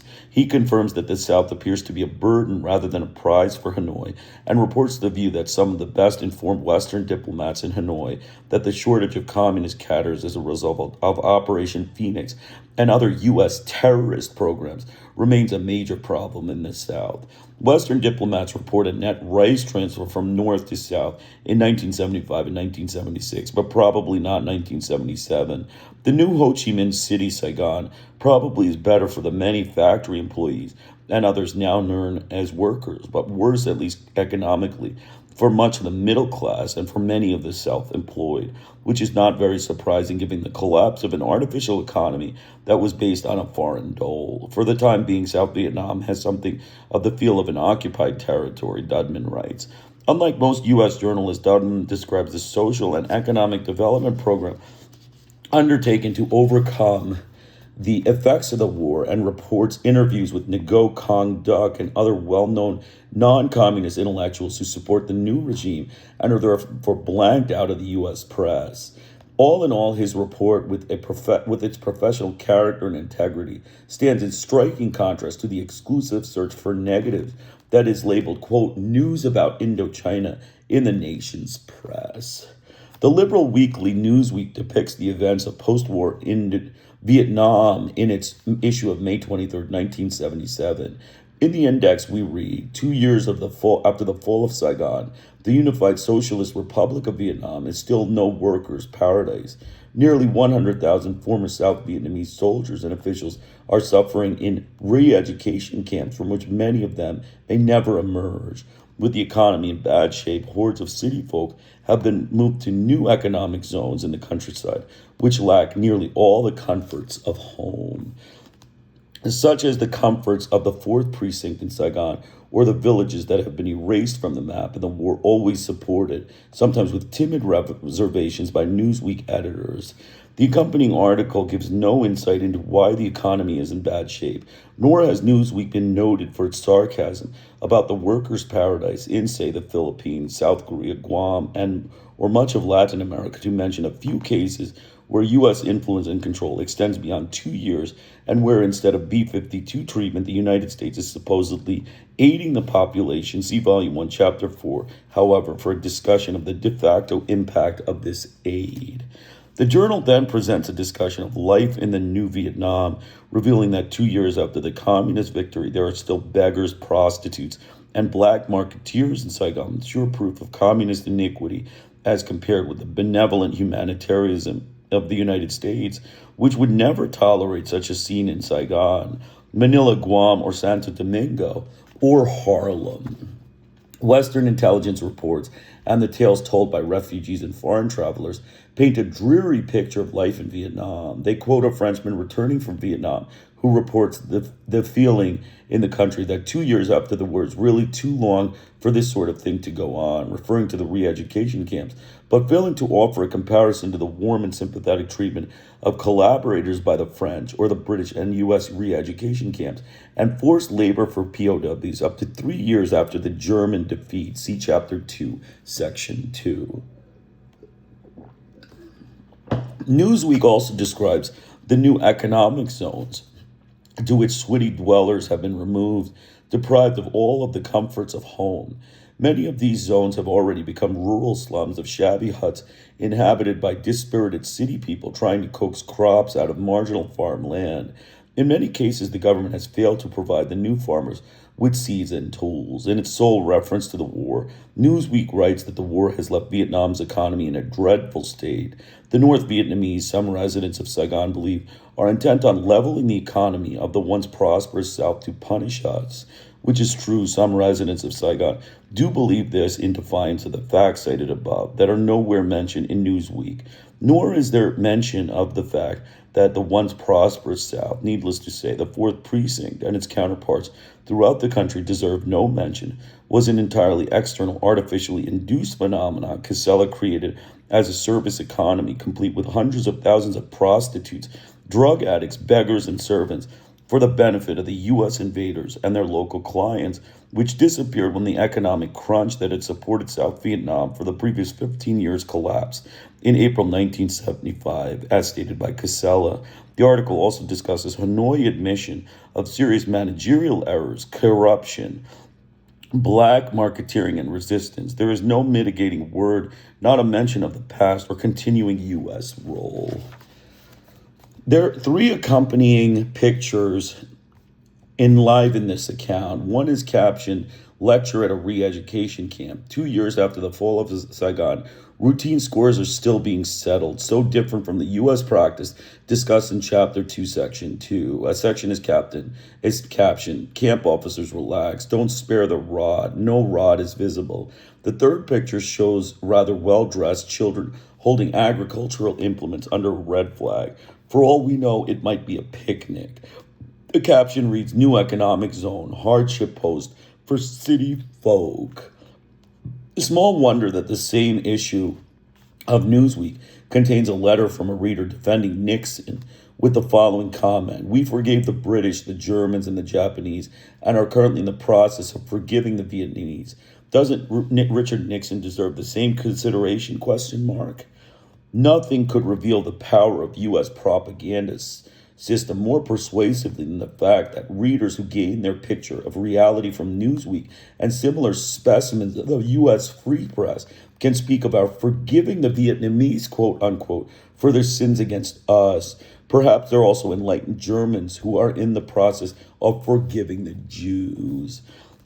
A few weeks earlier, the New York Times presented its lengthy feature of the painful problems of peace in Vietnam, once again by Fox Butterfield. While some progress has been made by the new communist leaders in improving the lot of the 50 million Vietnamese, nevertheless, the general picture is one of unrelieved dreariness and oppression. Northern soldiers and officials in Saigon have bought up or confiscated vast amounts of desirable goods and shipped them home. One indication of how the northern Vietnamese have tended to treat the formerly more prosperous South like conquered territory. Another indication is that Hanoi has sent tens of thousands of teachers and officials to the South and has assigned a virtual monopoly on key policy-making posts of the unified government of Northerners. No mention is made of the reasons for the shortage of skilled personnel from the resistance forces of the South, though it has been long obvious that these consequences followed directly from the success of the Phoenix mass murder program and Westmoreland's killing machine. Nor does Butterfield take note of the efforts of the North to divert scarce and precious resources to the South to maintain the artificial living standards of those Saigonese who benefited materially from their association with the U.S. invaders. The careful reader, however, will notice that something is amiss in Butterfield's account of how the North is treating the formerly more prosperous South like a conquered territory. An accompanying AP dispatch from Saigon reporting a recent 1,000-mile trip from Hanoi to Saigon by road and air disclosed a still Spartan way of life in the north and a relatively affluent one in the south. From Hanoi southward down Highway 1, the scene is one of furious activity as men and women work until after dark, bringing in produce or laboring in construction gangs, building canals and dikes, or repairing roads and bridges.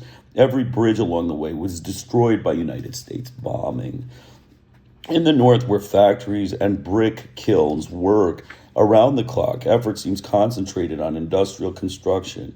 In the south, the real business is in the cities. Saigon, in particular, appears to be almost as active as it was before the communist victory 2 years ago. While the bicycle prevails in Hanoi, which seems to in some ways like a country town, motor scooters and cars still buzz through Saigon, which still boasts bars and hotels as well as freewheeling markets. The people of Hanoi still live in a do-it-yourself society where nothing seems to be wasted, least of all time. Returning to Butterfield's survey, he turns next to the new economic zones and the population transfers. Curiously, in this May 1977 article, he gives exactly the same figures and projections: 700,000 Saigonese relocated and 10 million to be transferred in the coming years, including Montagnards, that inspired him to such denunciation and scorn in his May 1978 article discussed above. He writes that 700,000 people from Saigon, many born there, have been moved to new economic zones to clear scrub jungle or uncultivated land. Compare the accounts by Chanda, the World Bank, and UN officials cited above. Butterfield states that the communists have defended the population transfers as natural and necessary, since Saigon and other southern cities, in their view, were always artificial products of American military spending and aid. He fails to add that this was not only the communist view, but the universal view among the people with the slightest familiarity with the situation. And surely is his view too, nor does he note that Saigon and other cities were not just artificial products of American military spending and aid, but also programs of urbanization, quote unquote, by massive bombardment and destructive ground sweeps designed to force refugees to urban areas, a fact worth mentioning in this connection, one might think. He cites communist sources who claim that almost everyone in Saigon was in an unproductive service industry, again failing to note that this is not simply a pretense of communist officials, but an unquestioned fact. Casella estimates that 70% of economic activity in Saigon was service-oriented and only 7% industrial. He is presumably not including hundreds of thousands of prostitutes in South Vietnam, another product of American military spending and aid, nor those engaged in the drug traffic, which had devastating effects in South Vietnam as a direct consequence of the U.S. intervention. By all accounts, and the drug problem was extremely limited before. Butterfield goes on to say that the communists defend the sharp drop in Saigon's standard of living as a progressive development, bringing its residents back to earth after a decadent flirtation with the luxuries of American consumer society. Recall the facts. There was a sharp drop in the standard of living for some Saigonese, hardly all, but as Casella notes, U.S. reporters rarely entered the massive urban slums of South Vietnam, where refugees and others lived in swamps and tin huts. The drop was hardly a matter of communist choice. Rather, it was an immediate consequence of the withdrawal of the U.S. crutch that had created an artificial economy in the South in the same time that the U.S. force was inexorably destroying its agricultural and village life. Unless the U.S. taxpayer decides to continue flooding Saigon with, quote, the luxuries of American consumer society, a possibility that Butterfield does not explore and that has yet to be advocated editorial in the Times. It is a matter of dire necessity, as all serious observers recognize, to resettle the urbanized population on the land and turn them into productive effort. But of this, there is no word in the Times retrospective analysis of conditions in Indochina 2 years after the end of the war there. Rather, all of the problems are the result of communist policy. Butterfield was a Times correspondent in Vietnam, and is certainly aware, as are editors of the Times, that something more than communist decision is involved in causing a situation in which many Southerners feel a sense of hardship. In an article of some 2,500 words, Butterfield scatters a phrase here and there that might recall to the reader some of the other factors. He speaks of the substantial tracts of land made fallow by the war, a phrase that would have made Orwell gasp. He reminds us that 80% of the population are farmers, which may stir some memories about U.S. programs undertaken to defeat the rural-based insurgency by eliminating its base, urbanizing the rural population. He notes that large numbers of urban residents are being resettled in the countryside, permitting a person familiar with the elementary school arithmetic to conclude that large numbers of former farmers are being returned, or perhaps perish the thought, allowed to return to farms, to their own villages where these still exist. Butterfield informs us that Saigonese, with a few exceptions, did not support the communists during the Long War. Surely Butterfield knows virtually nothing about the attitudes of most Saigonese, for example, those driven into Saigon by U.S. military action from neighboring Long An province, whereas Jeffrey Race's study shows the communists had gained the support of the mass of the population by 1965. As we have noted, U.S. officials in the early 1960s estimated that about half the population of the South supported the NLF. A substantial part of that population was driven to Saigon and other urban areas. Did they still support the NLF? Question mark. Is the estimate of U.S. officials which we would expect to be on the low side, an accurate one, question mark? To answer these questions, one would have to pay some attention to Vietnamese who were not associated with the U.S. effort. This reporters generally fail to do, though again there was noteworthy exceptions. The real source for Butterfield's judgment is suggested by the accompanying analysis, where he illustrates the attitudes of the Saigonese in a single example. The family of a colonel in Saigon Army, one of whose sons had been a major in the Army Medical Corps, and another a lawyer in Saigon, and whose daughter had been a low-ranking employee in the Ministry of the Interior. It is perhaps less than obvious that an account of his family's woes serves adequately to illustrate the attitudes of Saigonese, though it is not untypical of the Western concept of Saigonese, quote unquote. Butterfield notes the problems of writing about Vietnam, given the limited sources of information. Thus, there is little verifiable information on the new economic zones. No full-time American correspondents have been admitted since the war. His conclusions about the problems of peace are themselves based on reports by diplomats, refugees, and letters from Vietnam. The same complaint appears in a more exaggerated form in an article a few months later by the Times Pulitzer Prize winner Henry Kam, who writes that Southern Vietnam has become virtually impenetrable by foreigners, and only the Hanoi government's picture of life in the reunited country is presented to the world, so that refugees are the principal source of critical firsthand information. While the pretense is useful for Times ideologues, it is far from true. As the editors could have informed their correspondents, the New York Times requested a report on a trip to Vietnam from the distinguished U.S. historian Gabriel Coco, but refused to print it, and indeed refused to permit Asahi Tokyo to print it, presumably on grounds of its ideologic inadequacies from their point of view. Furthermore, while sources of information are no doubt restricted, there has been plenty of first-hand material in the public record since the end of the war. For example, there is the book by Jean and Simone Lecoutre, already cited, which appeared in 1976, and much else to which we return. If Time correspondents choose to limit themselves to reports by refugees and selected diplomats, they merely reveal again their ideologic bias, not the factual contingencies. A look at the book by the Lecoutres, which has noted, is far from uncritical, explains why they have been consigned to oblivion on this matter, not in reference to Cambodia, as we shall see in Chapter 6.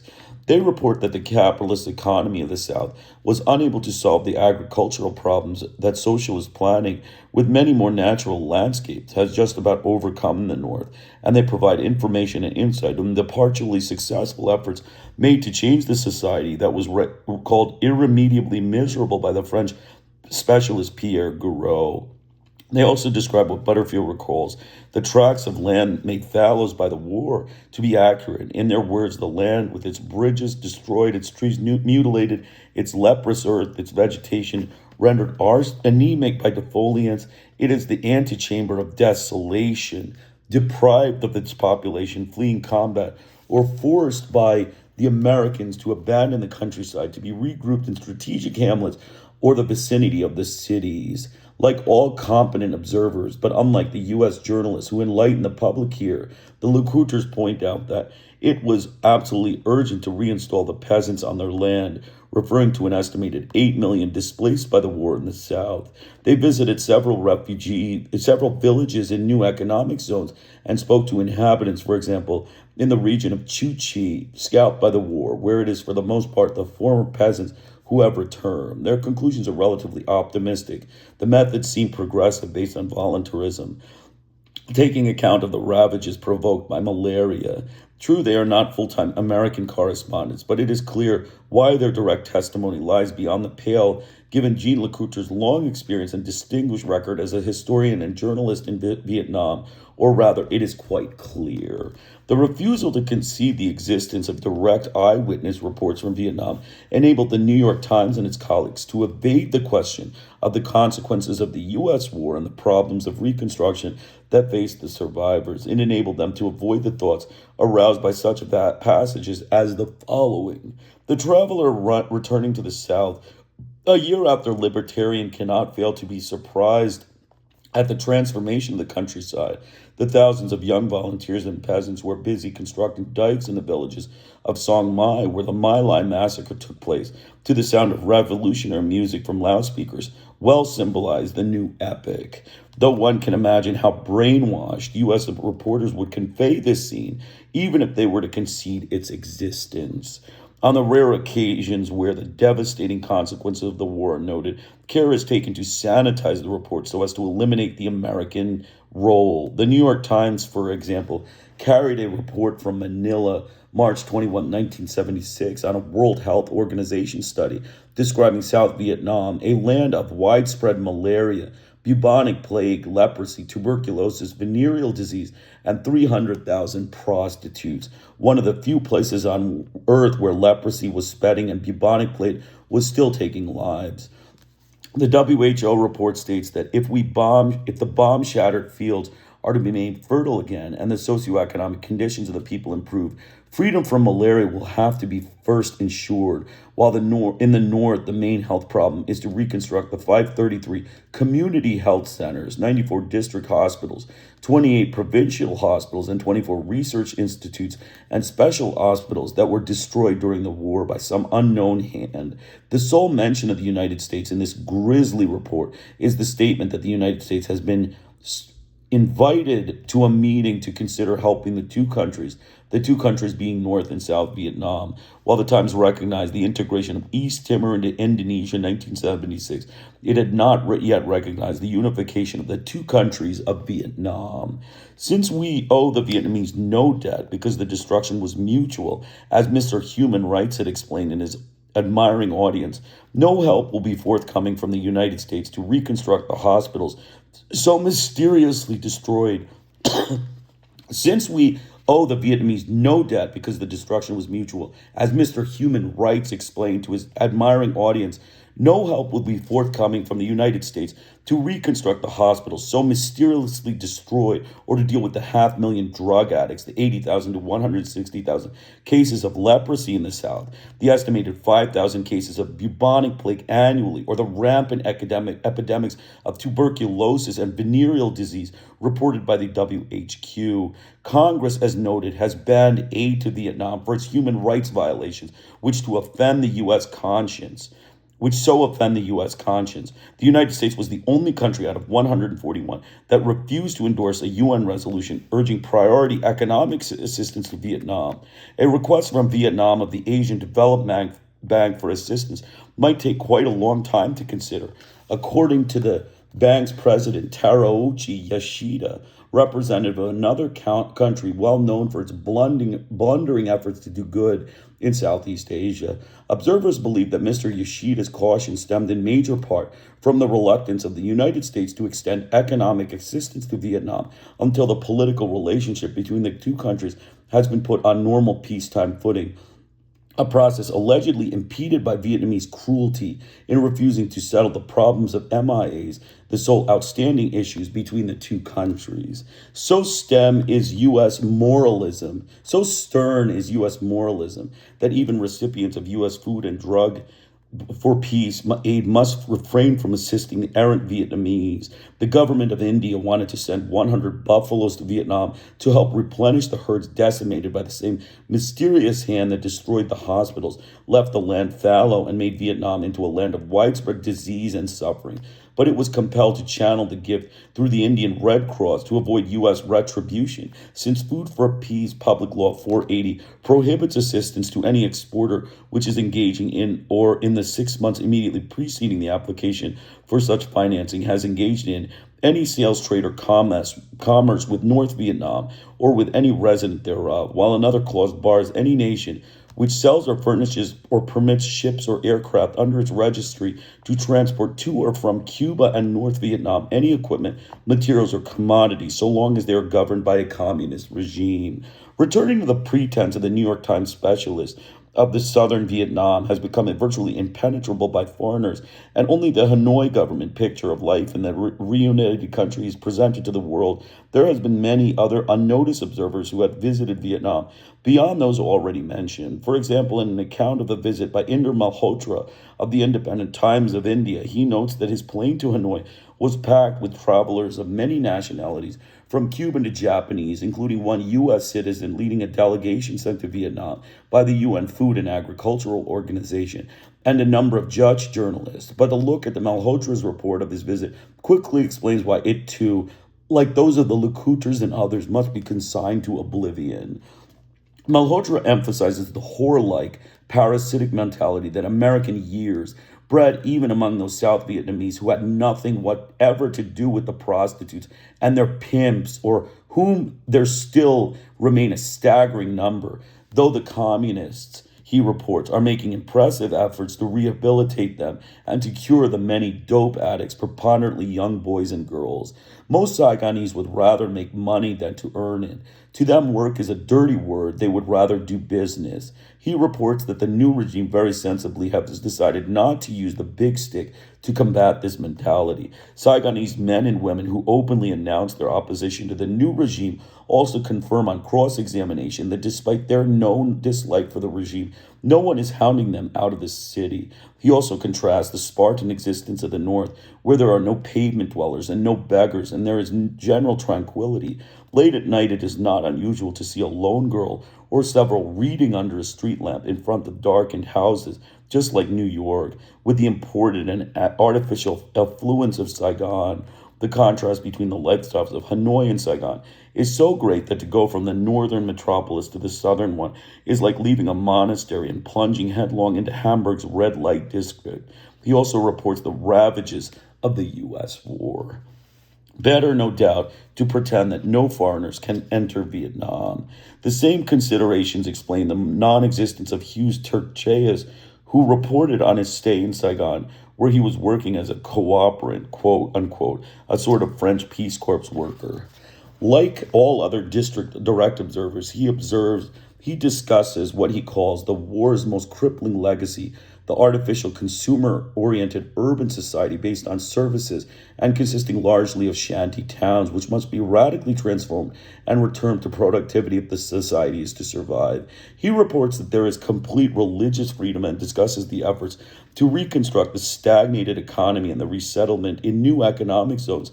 The system now seems to be running smoothly in spite of a slight sluggishness resulting from the non-authoritarian nature of the operation, where young volunteers accompany the migrants to give them a hand in the preliminary work, and the People's Army often makes holdings available. He quotes M. Ngo Ba Than, a courageous U.S.-educated non-communist dissident who is well known to Americans in Saigon, who explains the effort to promote revolution and production relationships, ideologic and cultural revolution, and scientific and technical revolution, which has a key role to play.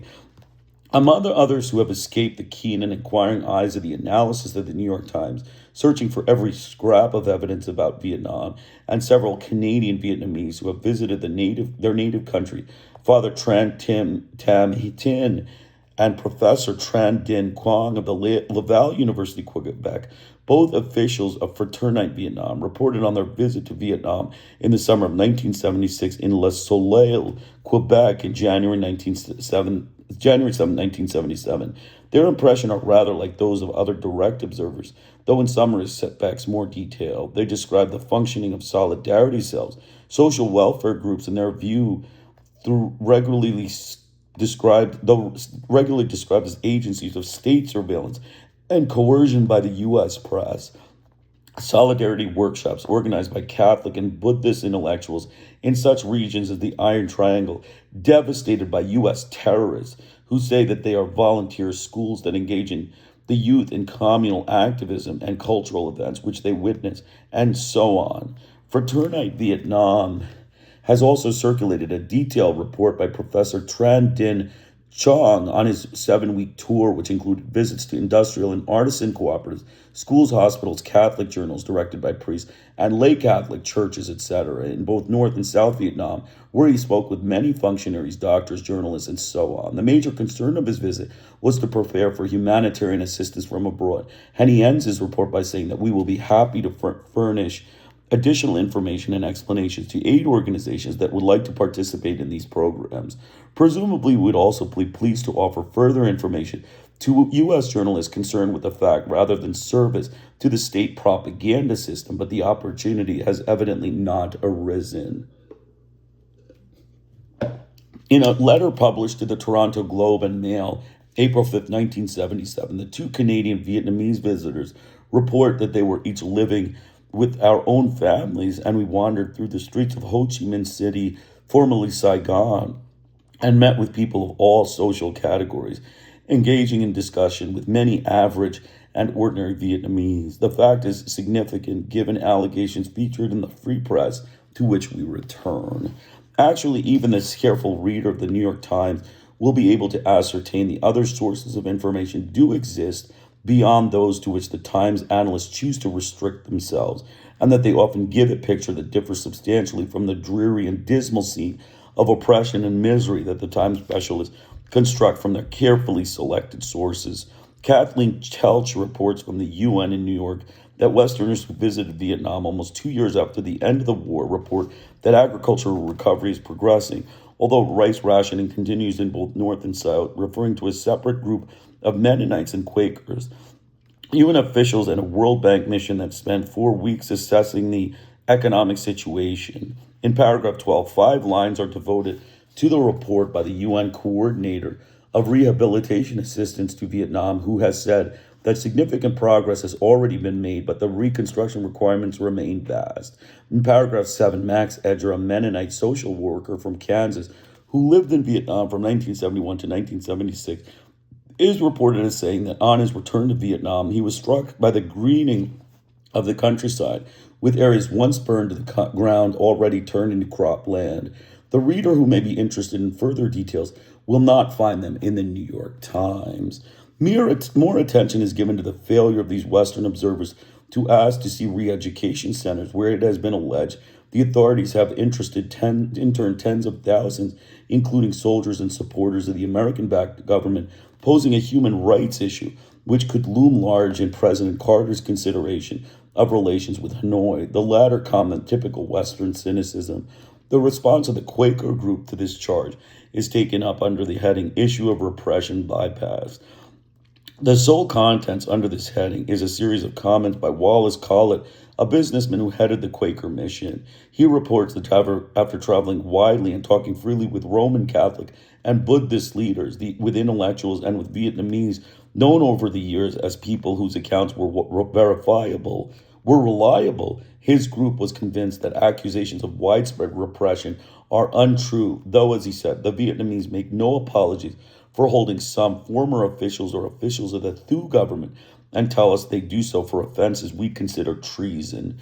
Though the Times does not mention the fact the group contained Vietnamese-speaking members who had lived and worked in Vietnam and met with non-communist Vietnamese who had long been known for principled resistance to oppression.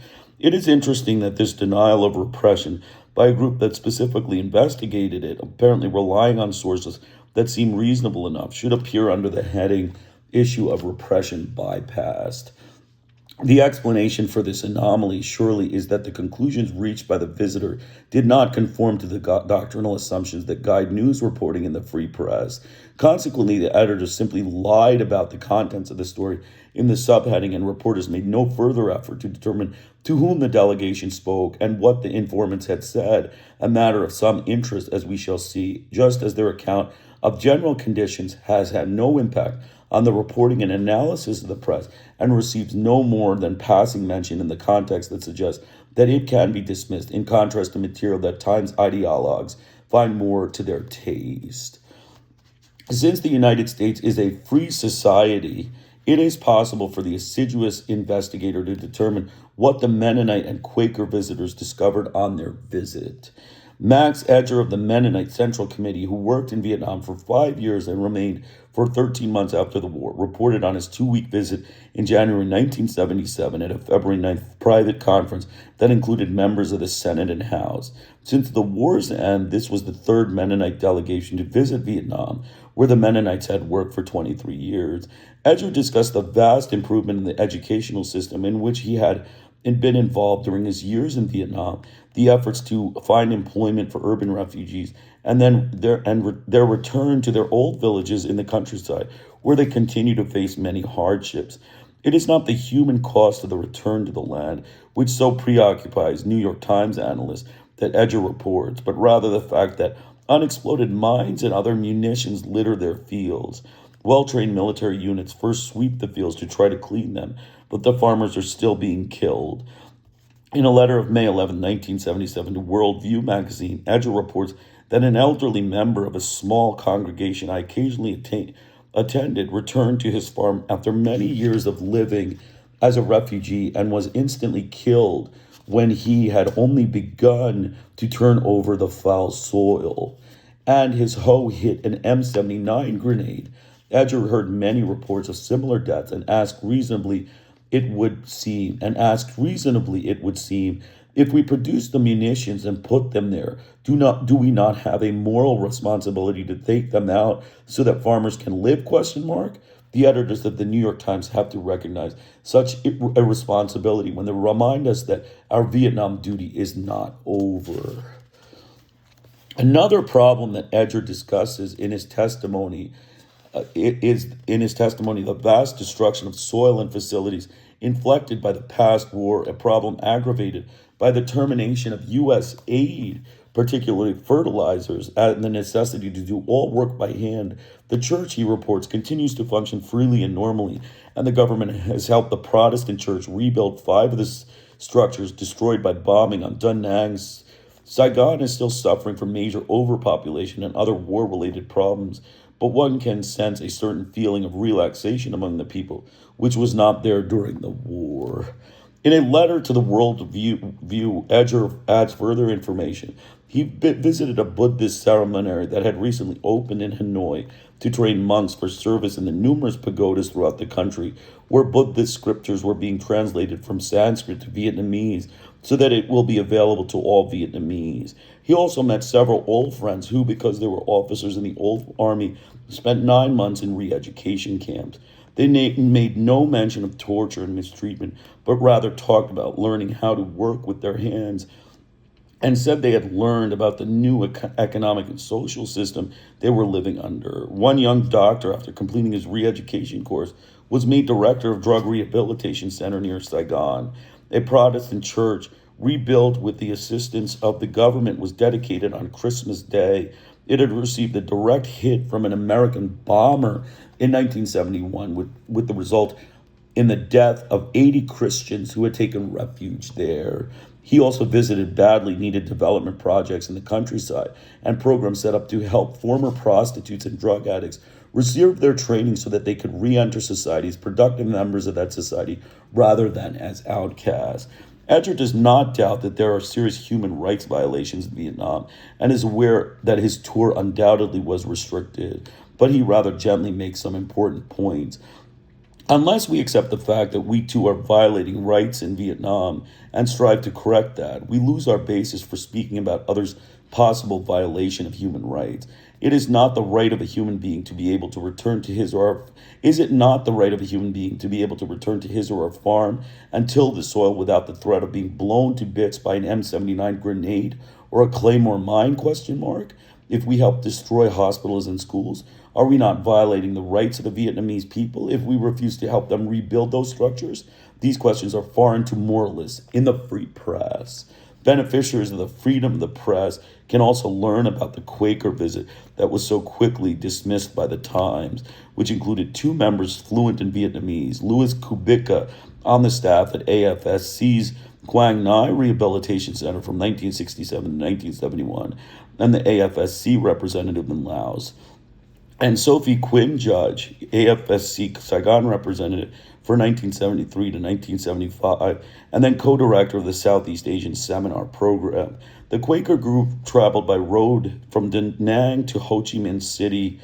The most ambiguous single reconstruction effort they visited was a dam and dike near Quang Ngai, destroyed by the United States in an area that was later subjected to some of the most brutal operations in the war. In Hanoi, they met Jean-Pierre Debris, a Frenchman who had spent 2 years in Saigon's Chia Ho prison. His effort to reach the U.S. public in a subsequent tour here was virtually blanked out by the press, and now works with Catherine Debris in the Foreign Languages Publishing House in Hanoi. In the South, they had discussions with many of the best known leaders of the non communist opposition under the US backed regimes and renewed acquaintances with staff at the AFSC Quang Ngai Clinic. Their account of a country rebuilding under miserable conditions left by United States is similar in tone and content to other eyewitness reports that we have discussed, so we will not proceed to review it. Recall that the Times did report that the Quaker delegation had met well-known non-communists in the South who had denied reports of widespread repression but made no effort to discover the content of these discussions. Nor did other mainstream journalists, to our knowledge, despite, or more accurately, because of the obvious significance of this material.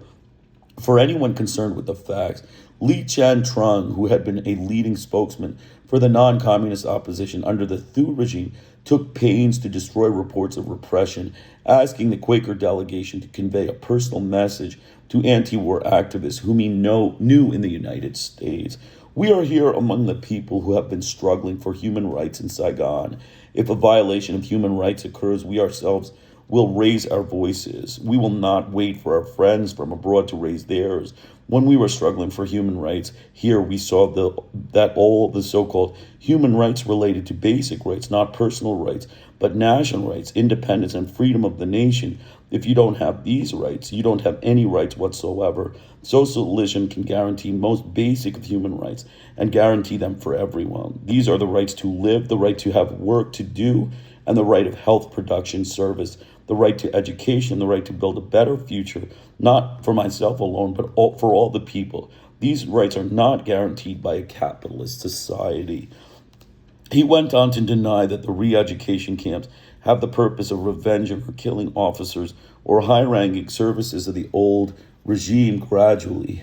Both he and Ngo Kong Duk emphasized that there was much bitterness after 30 years of war, and that now the problem is how to have the people live with one another, he reconciled to one another, and to understand one another.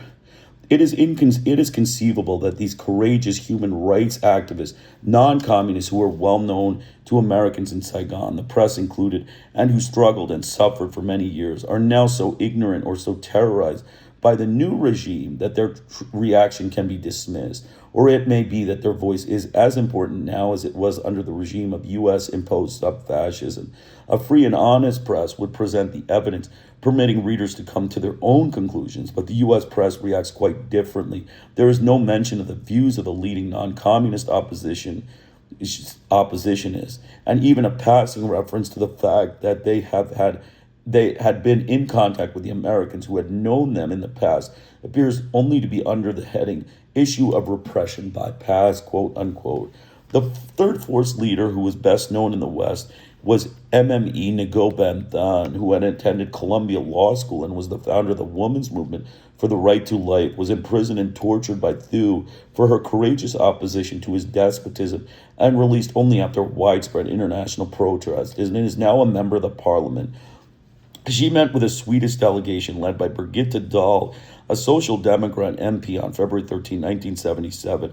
In this statement, she reiterates, "I am not a communist," her emphasis, and recalls the brutality and repression under the U.S. imposed regime, which had jailed her 4 times for a period of about 5 years. She too strongly denies the charge of violation of human rights and attacks coming from the U.S. imperialists through the naive actions of good people, referring to the petition signed by former anti-war activists that was featured in the New York Times.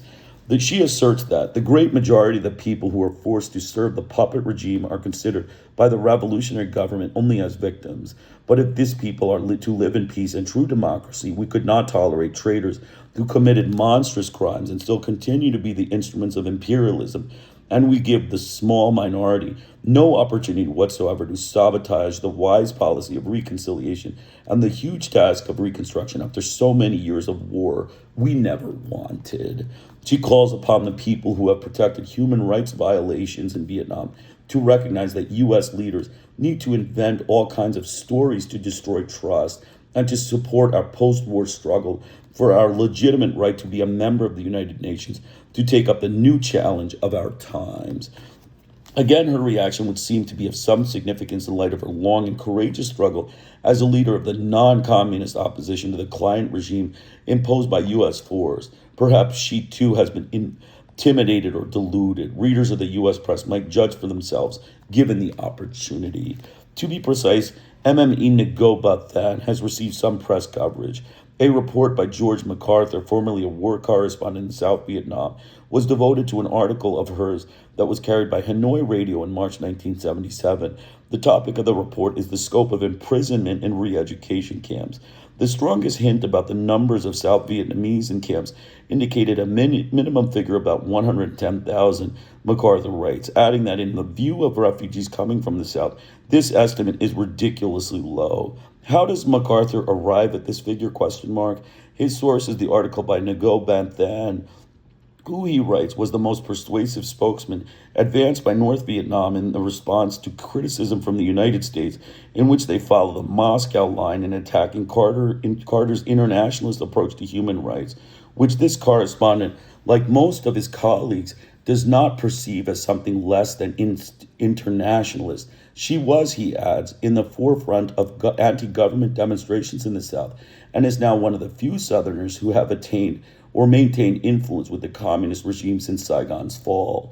In her article, she extolled Hanoi's lenient attitudes and went on to say, before returning to normal life, prolonged re-education will be necessary for some 5% of utterly degraded former members of the puppet army and administration, such as members of the Green Berets, the Rangers, the paratroopers, the Marines, policemen, prison guards, district officials, village chief, and secret agents who are trained by the United States. MacArthur interprets the alleged comments as implying that 5% of the 1.1 million man army and police force and the 100,000 civil servants will be held for a prolonged period, namely 110,000 people. We take no responsibility for the arithmetic.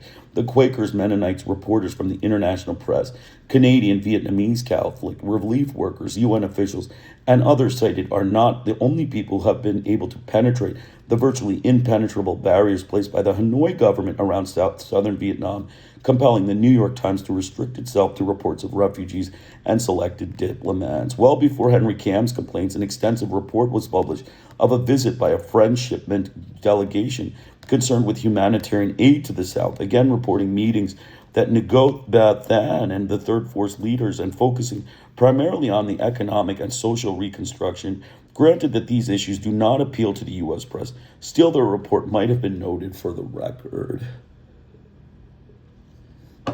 A moderately enterprising reporter could have discovered numerous other sources.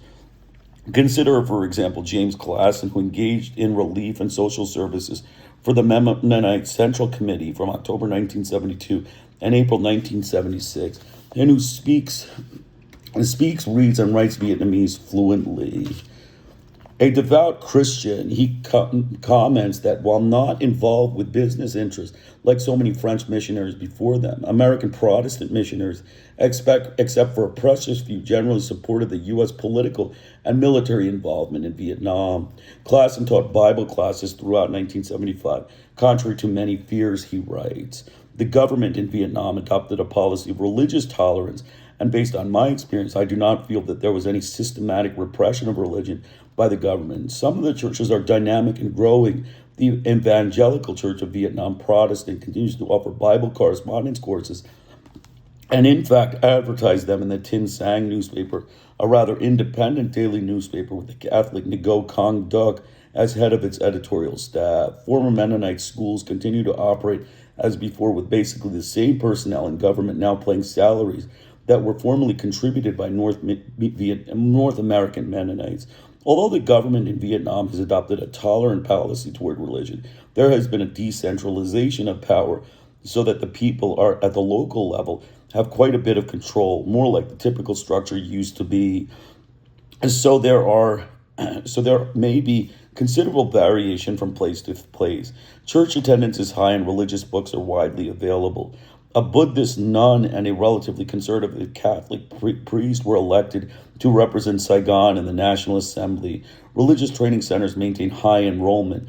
Young people in Vietnam are typically full of idealism and enthusiasm, and now on their days off, this is being channeled into constructive projects help to build their homeland, including digging canals and working alongside the farmers so that the country's economy can be based solely on agriculture once again.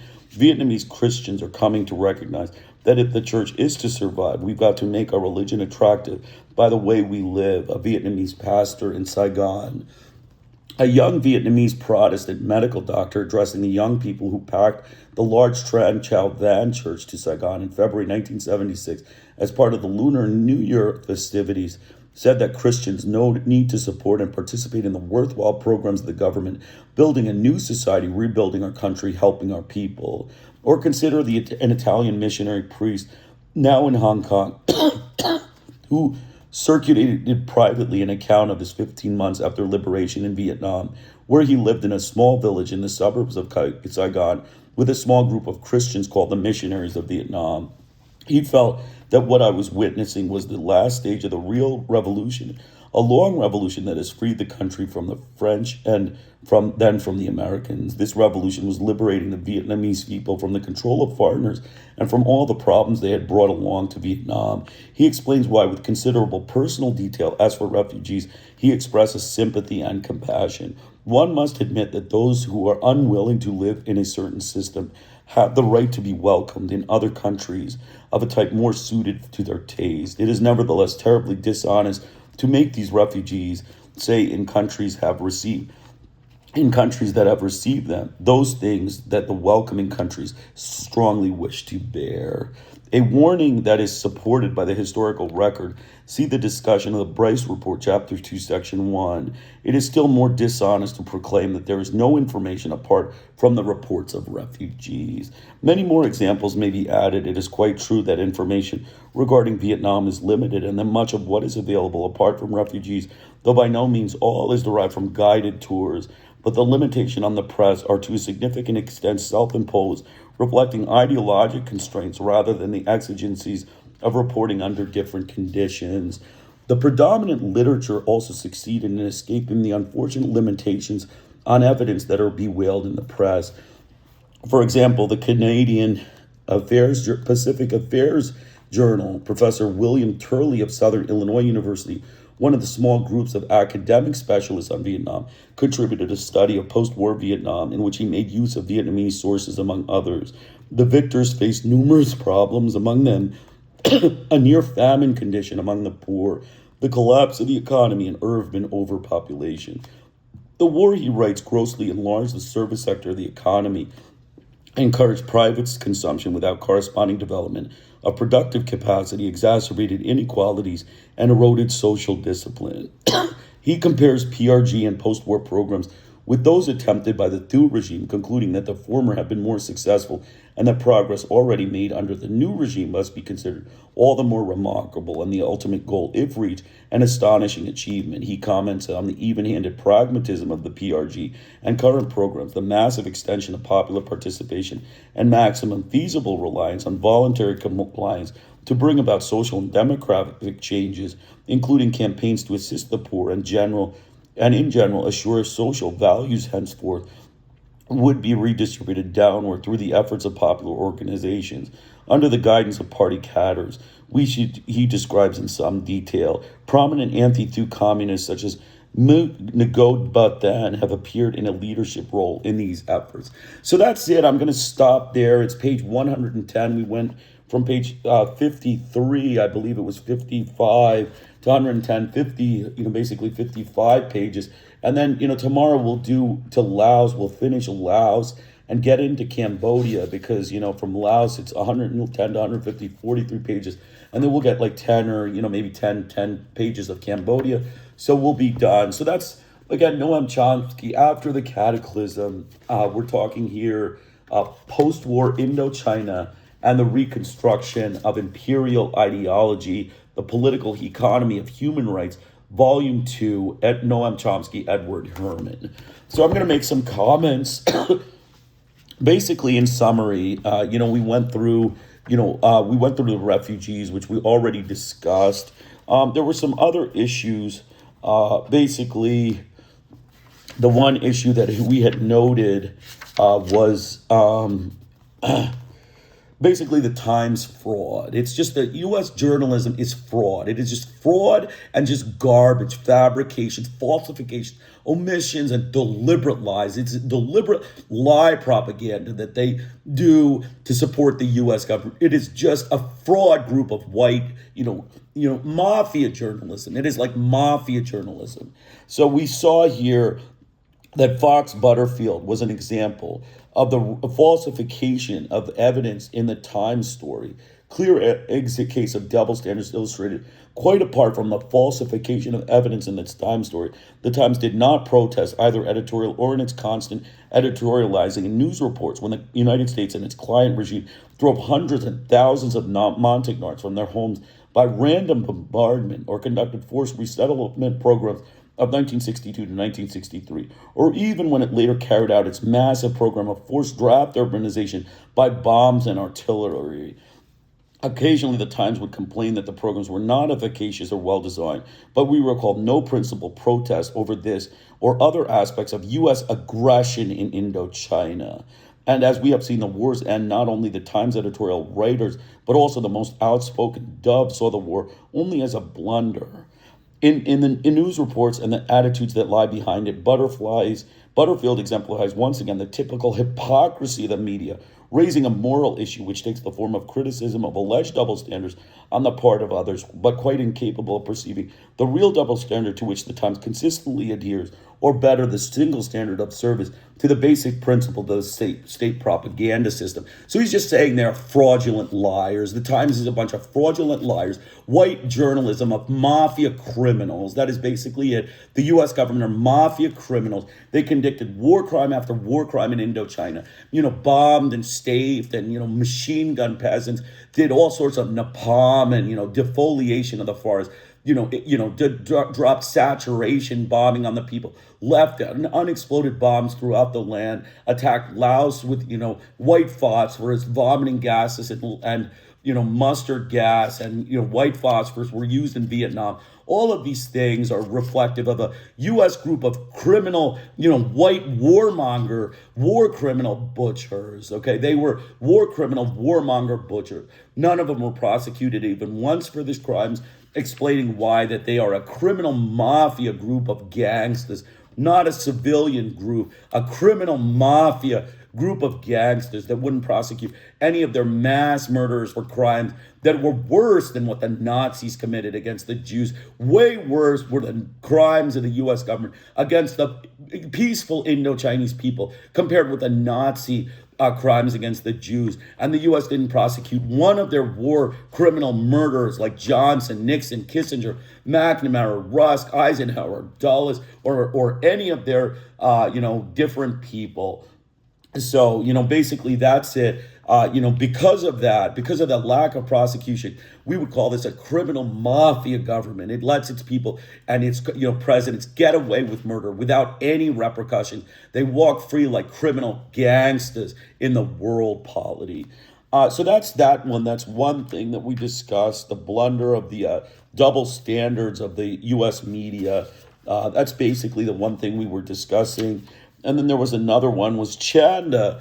Nyan Chanda described a good article of the actual truth of the progress, with the U.S. press completely ignores. It doesn't report, it doesn't print, because they are racist white frauds. They are white frauds and white liars, deliberate liars, propagandists, omitters, falsifiers, and fabricators. Just a general group of mafia American government journalism is the New York Times.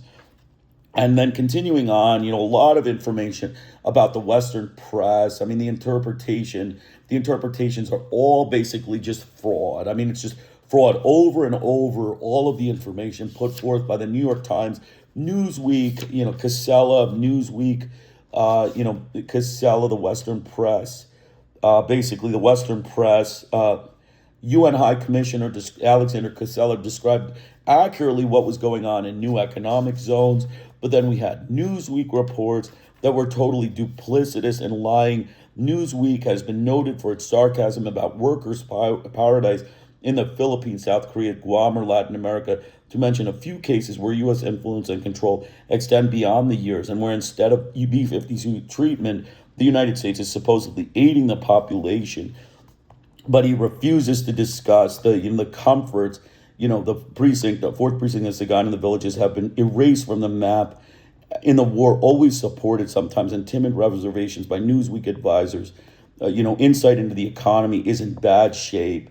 He gives no insight into why the economy of Vietnam is in bad shape. He just criticizes the economy for being in bad shape. It's because of the U.S. racist, mass murdering, war criminal, mafia, gangster warmongers of the United States. The warmonger, war criminal, mafia gangsters that committed this war aggression against Vietnam. So again, another example of the Newsweek, nonsense, the U.S. propaganda system, ultimately very in-depth discussed. Fox Butterfield, again, was mentioned as a Times reporter, total fraudulent media, fabrication media by the U.S., New York Times press.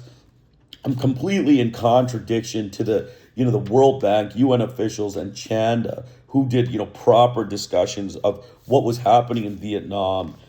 We continue to ask the New York Times colleagues, U.S., basically they wouldn't let anybody help them. Basically, nobody would be able to help them. India was trying to send them water buffaloes and had to use the Indian Red Cross rather than use the actual direct, dispensation of the water buffaloes, because, it is a state of enemy, like the racist whites of Washington created an enemy in the Vietnamese Buddhists. And so they, decided that, they would just keep them as an enemy and then just, basically just, send them there. And we also talked about how, the advancement of all of the religions. It's an open-minded society, a group of open-minded people, probably primarily, Buddhist people, but, Christian churches and everything were, very much respected, very much, tolerated and given place in the, the Vietnamese society under the communist regime.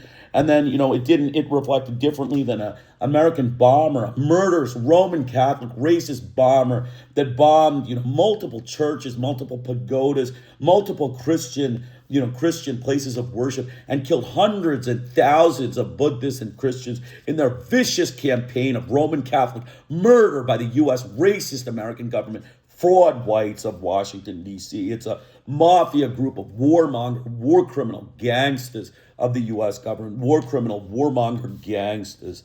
And finally, we talked about, again, a great person, Ngo Bantha. Basically she was, basically against the U.S., but she was not a communist. She was non-communist, but was against the U.S. war of aggression and the criminal mafia, warmonger, war criminal war that the U.S. government, including Johnson, its Congress, its, presidents, all its presidents, all of these people go down as war criminal mafia gangsters and white racist mafia, warmongers that, did this in Vietnam. So, that's it. We're going to come back tomorrow. Again, I recommend you download the PDF. It is on my website, Post-War Indochina and the Reconstruction of Imperial Ideology by Noam Chomsky, Edward Herman. And we're going to just finish, our report with just a couple minutes. We'll just, give our closing remarks and then we'll be done. We're again talking about post-war Indochina and the reconstruction of American imperialist ideology. In this book, till now, we discussed some major points. The first point was the basis for this war. It is a colonial war of reenslavement of the Vietnamese people who had been under French racist colonial murderous rule from the 1870s to 1946. The U.S. government, after World War II, attempted with France to reinstate colonial rule and back the French financially, militarily, and with U.S. military personnel in fighting the Vietnamese who were trying to liberate themselves and achieve nationalism and economic sovereignty. The U.S. policy planners of the government were fully aware that the Vietnamese and Indochinese struggles with the French were wars of nationalism and controlling the resources of the country, despite their official connection with the Indochinese with the Soviet communists. The duplicity of the U.S. government becomes clear when one studies their media, who peddled the propaganda that the Indochinese were being liberated by the United States from Soviet communism. To the United States, there is no economic independence for the third world. They are racist, murderous, mafia, warmonger, war criminal gangsters, and anyone who wishes for sovereignty or economy is liberated by the U.S. to slavery. This is true in Indonesia, Brazil, Chile, El Salvador, Nicaragua, Guatemala, Venezuela, and Cuba. The French colonial rule was a brutal one in which the local peasant population were plantation slaves and dropped dead on the plantation due to food, disease, etc. The French were defeated in Indochina at the Battle of Dien Bien Phu, in which the French battalion was destroyed. The oil reserves of Indochina are paramount in understanding that the U.S. was looking for additional capitalist penetration of Indochina and theft of the natural resources, with the slavery system entrenched in the American fascist colonial state. We also wish to discuss an award given to Henry Kissinger, that of the honor that was conferred to him by the Humanitarian Award of the National Conference of Christians and Jews on 1977, reported in the Boston Globe on September 17, 1977. The Gestapo of the United States government, responsible for the slaughter of 5 million Indochinese, not to mention hundreds of thousands of Chilean Hispanics and millions of Indonesian Muslims, was honored for his mass murder campaigns against the Buddhists of Vietnam, a testament to the murderous Roman Catholic races that are European frauds of capitalist slavery and theft. We also should understand the U.S. media and the American straight propaganda system, since this is a mystery to most people. The U.S. debate on any subject always operates within the narrow framework of patriotic premises. These premises are: the U.S. is benevolent, the U.S. lacks rational imperial goals or colonialism interests, and the U.S. always acts in a defensive posture, and the U.S. is seeking to liberate peoples. If one discusses any subject, whether the horrid mass murder or genocide, poisoning through chemical warfare, biological warfare, and disease spread, outside of patriotic premises, then that the United States is a group of racist, warmonger whites who are malicious, then one is dismissed as irresponsible, emotional, etc. Thus, the whole patriotic premise creates a press system of fraud. The U.S. is a warmonger group of racist whites who are malicious, that liberate third world peoples to enslavement from independence, that will always maximize brutality and horror against anyone seeking nationalism and independence, and is always on the aggressive goal of imperialism and colonial fascism for its colonies. Thus, rather, imagination needs to exist to understand U.S. propaganda system. We also talk about certain chemicals that were used by the United States in Vietnam. One is white phosphorus. As Dr. Chomsky explains, white phosphorus was used in Vietnam, Laos, and Cambodia to reach the communists or nationalists in caves, and it results in blindness, then unconsciousness and death, something that is akin to Nazi gas chambers. The obsessive need to kill the Laotians, as an example, in caves, who were residing there due to the saturation bombing campaign, forcing them to take refuge in caves, was followed by white phosphorus and murder them in the caves. We finally should also draw an analogy that the U.S. prosecution of war criminals of Japanese origin in World War II. The Japanese who were hanged were not enactors of war crimes. They were simply by association criminalized and executed by the American Nuremberg Tribunal. If we use their logic in excluding the Japanese, we should view their most recent intervention in Venezuela by the American Congress as similar, in that Nicolas Maduro was not an enactor of narco-terrorism, but was simply in power in Venezuela, and by association criminalized and imprisoned under U.S. laws. This is again the racist white warmonger, murderous mafia gangsters justice, and Nuremberg commonality that is enacted by Washington. So that's it. 2 hours. 2 hours and 20 minutes. I'm glad you could join us today. Have a great day. Krishna Iyer with the Iyer Think Tank in Delray Beach. Please join me tomorrow for the next 50 to 60 pages. Have a great day.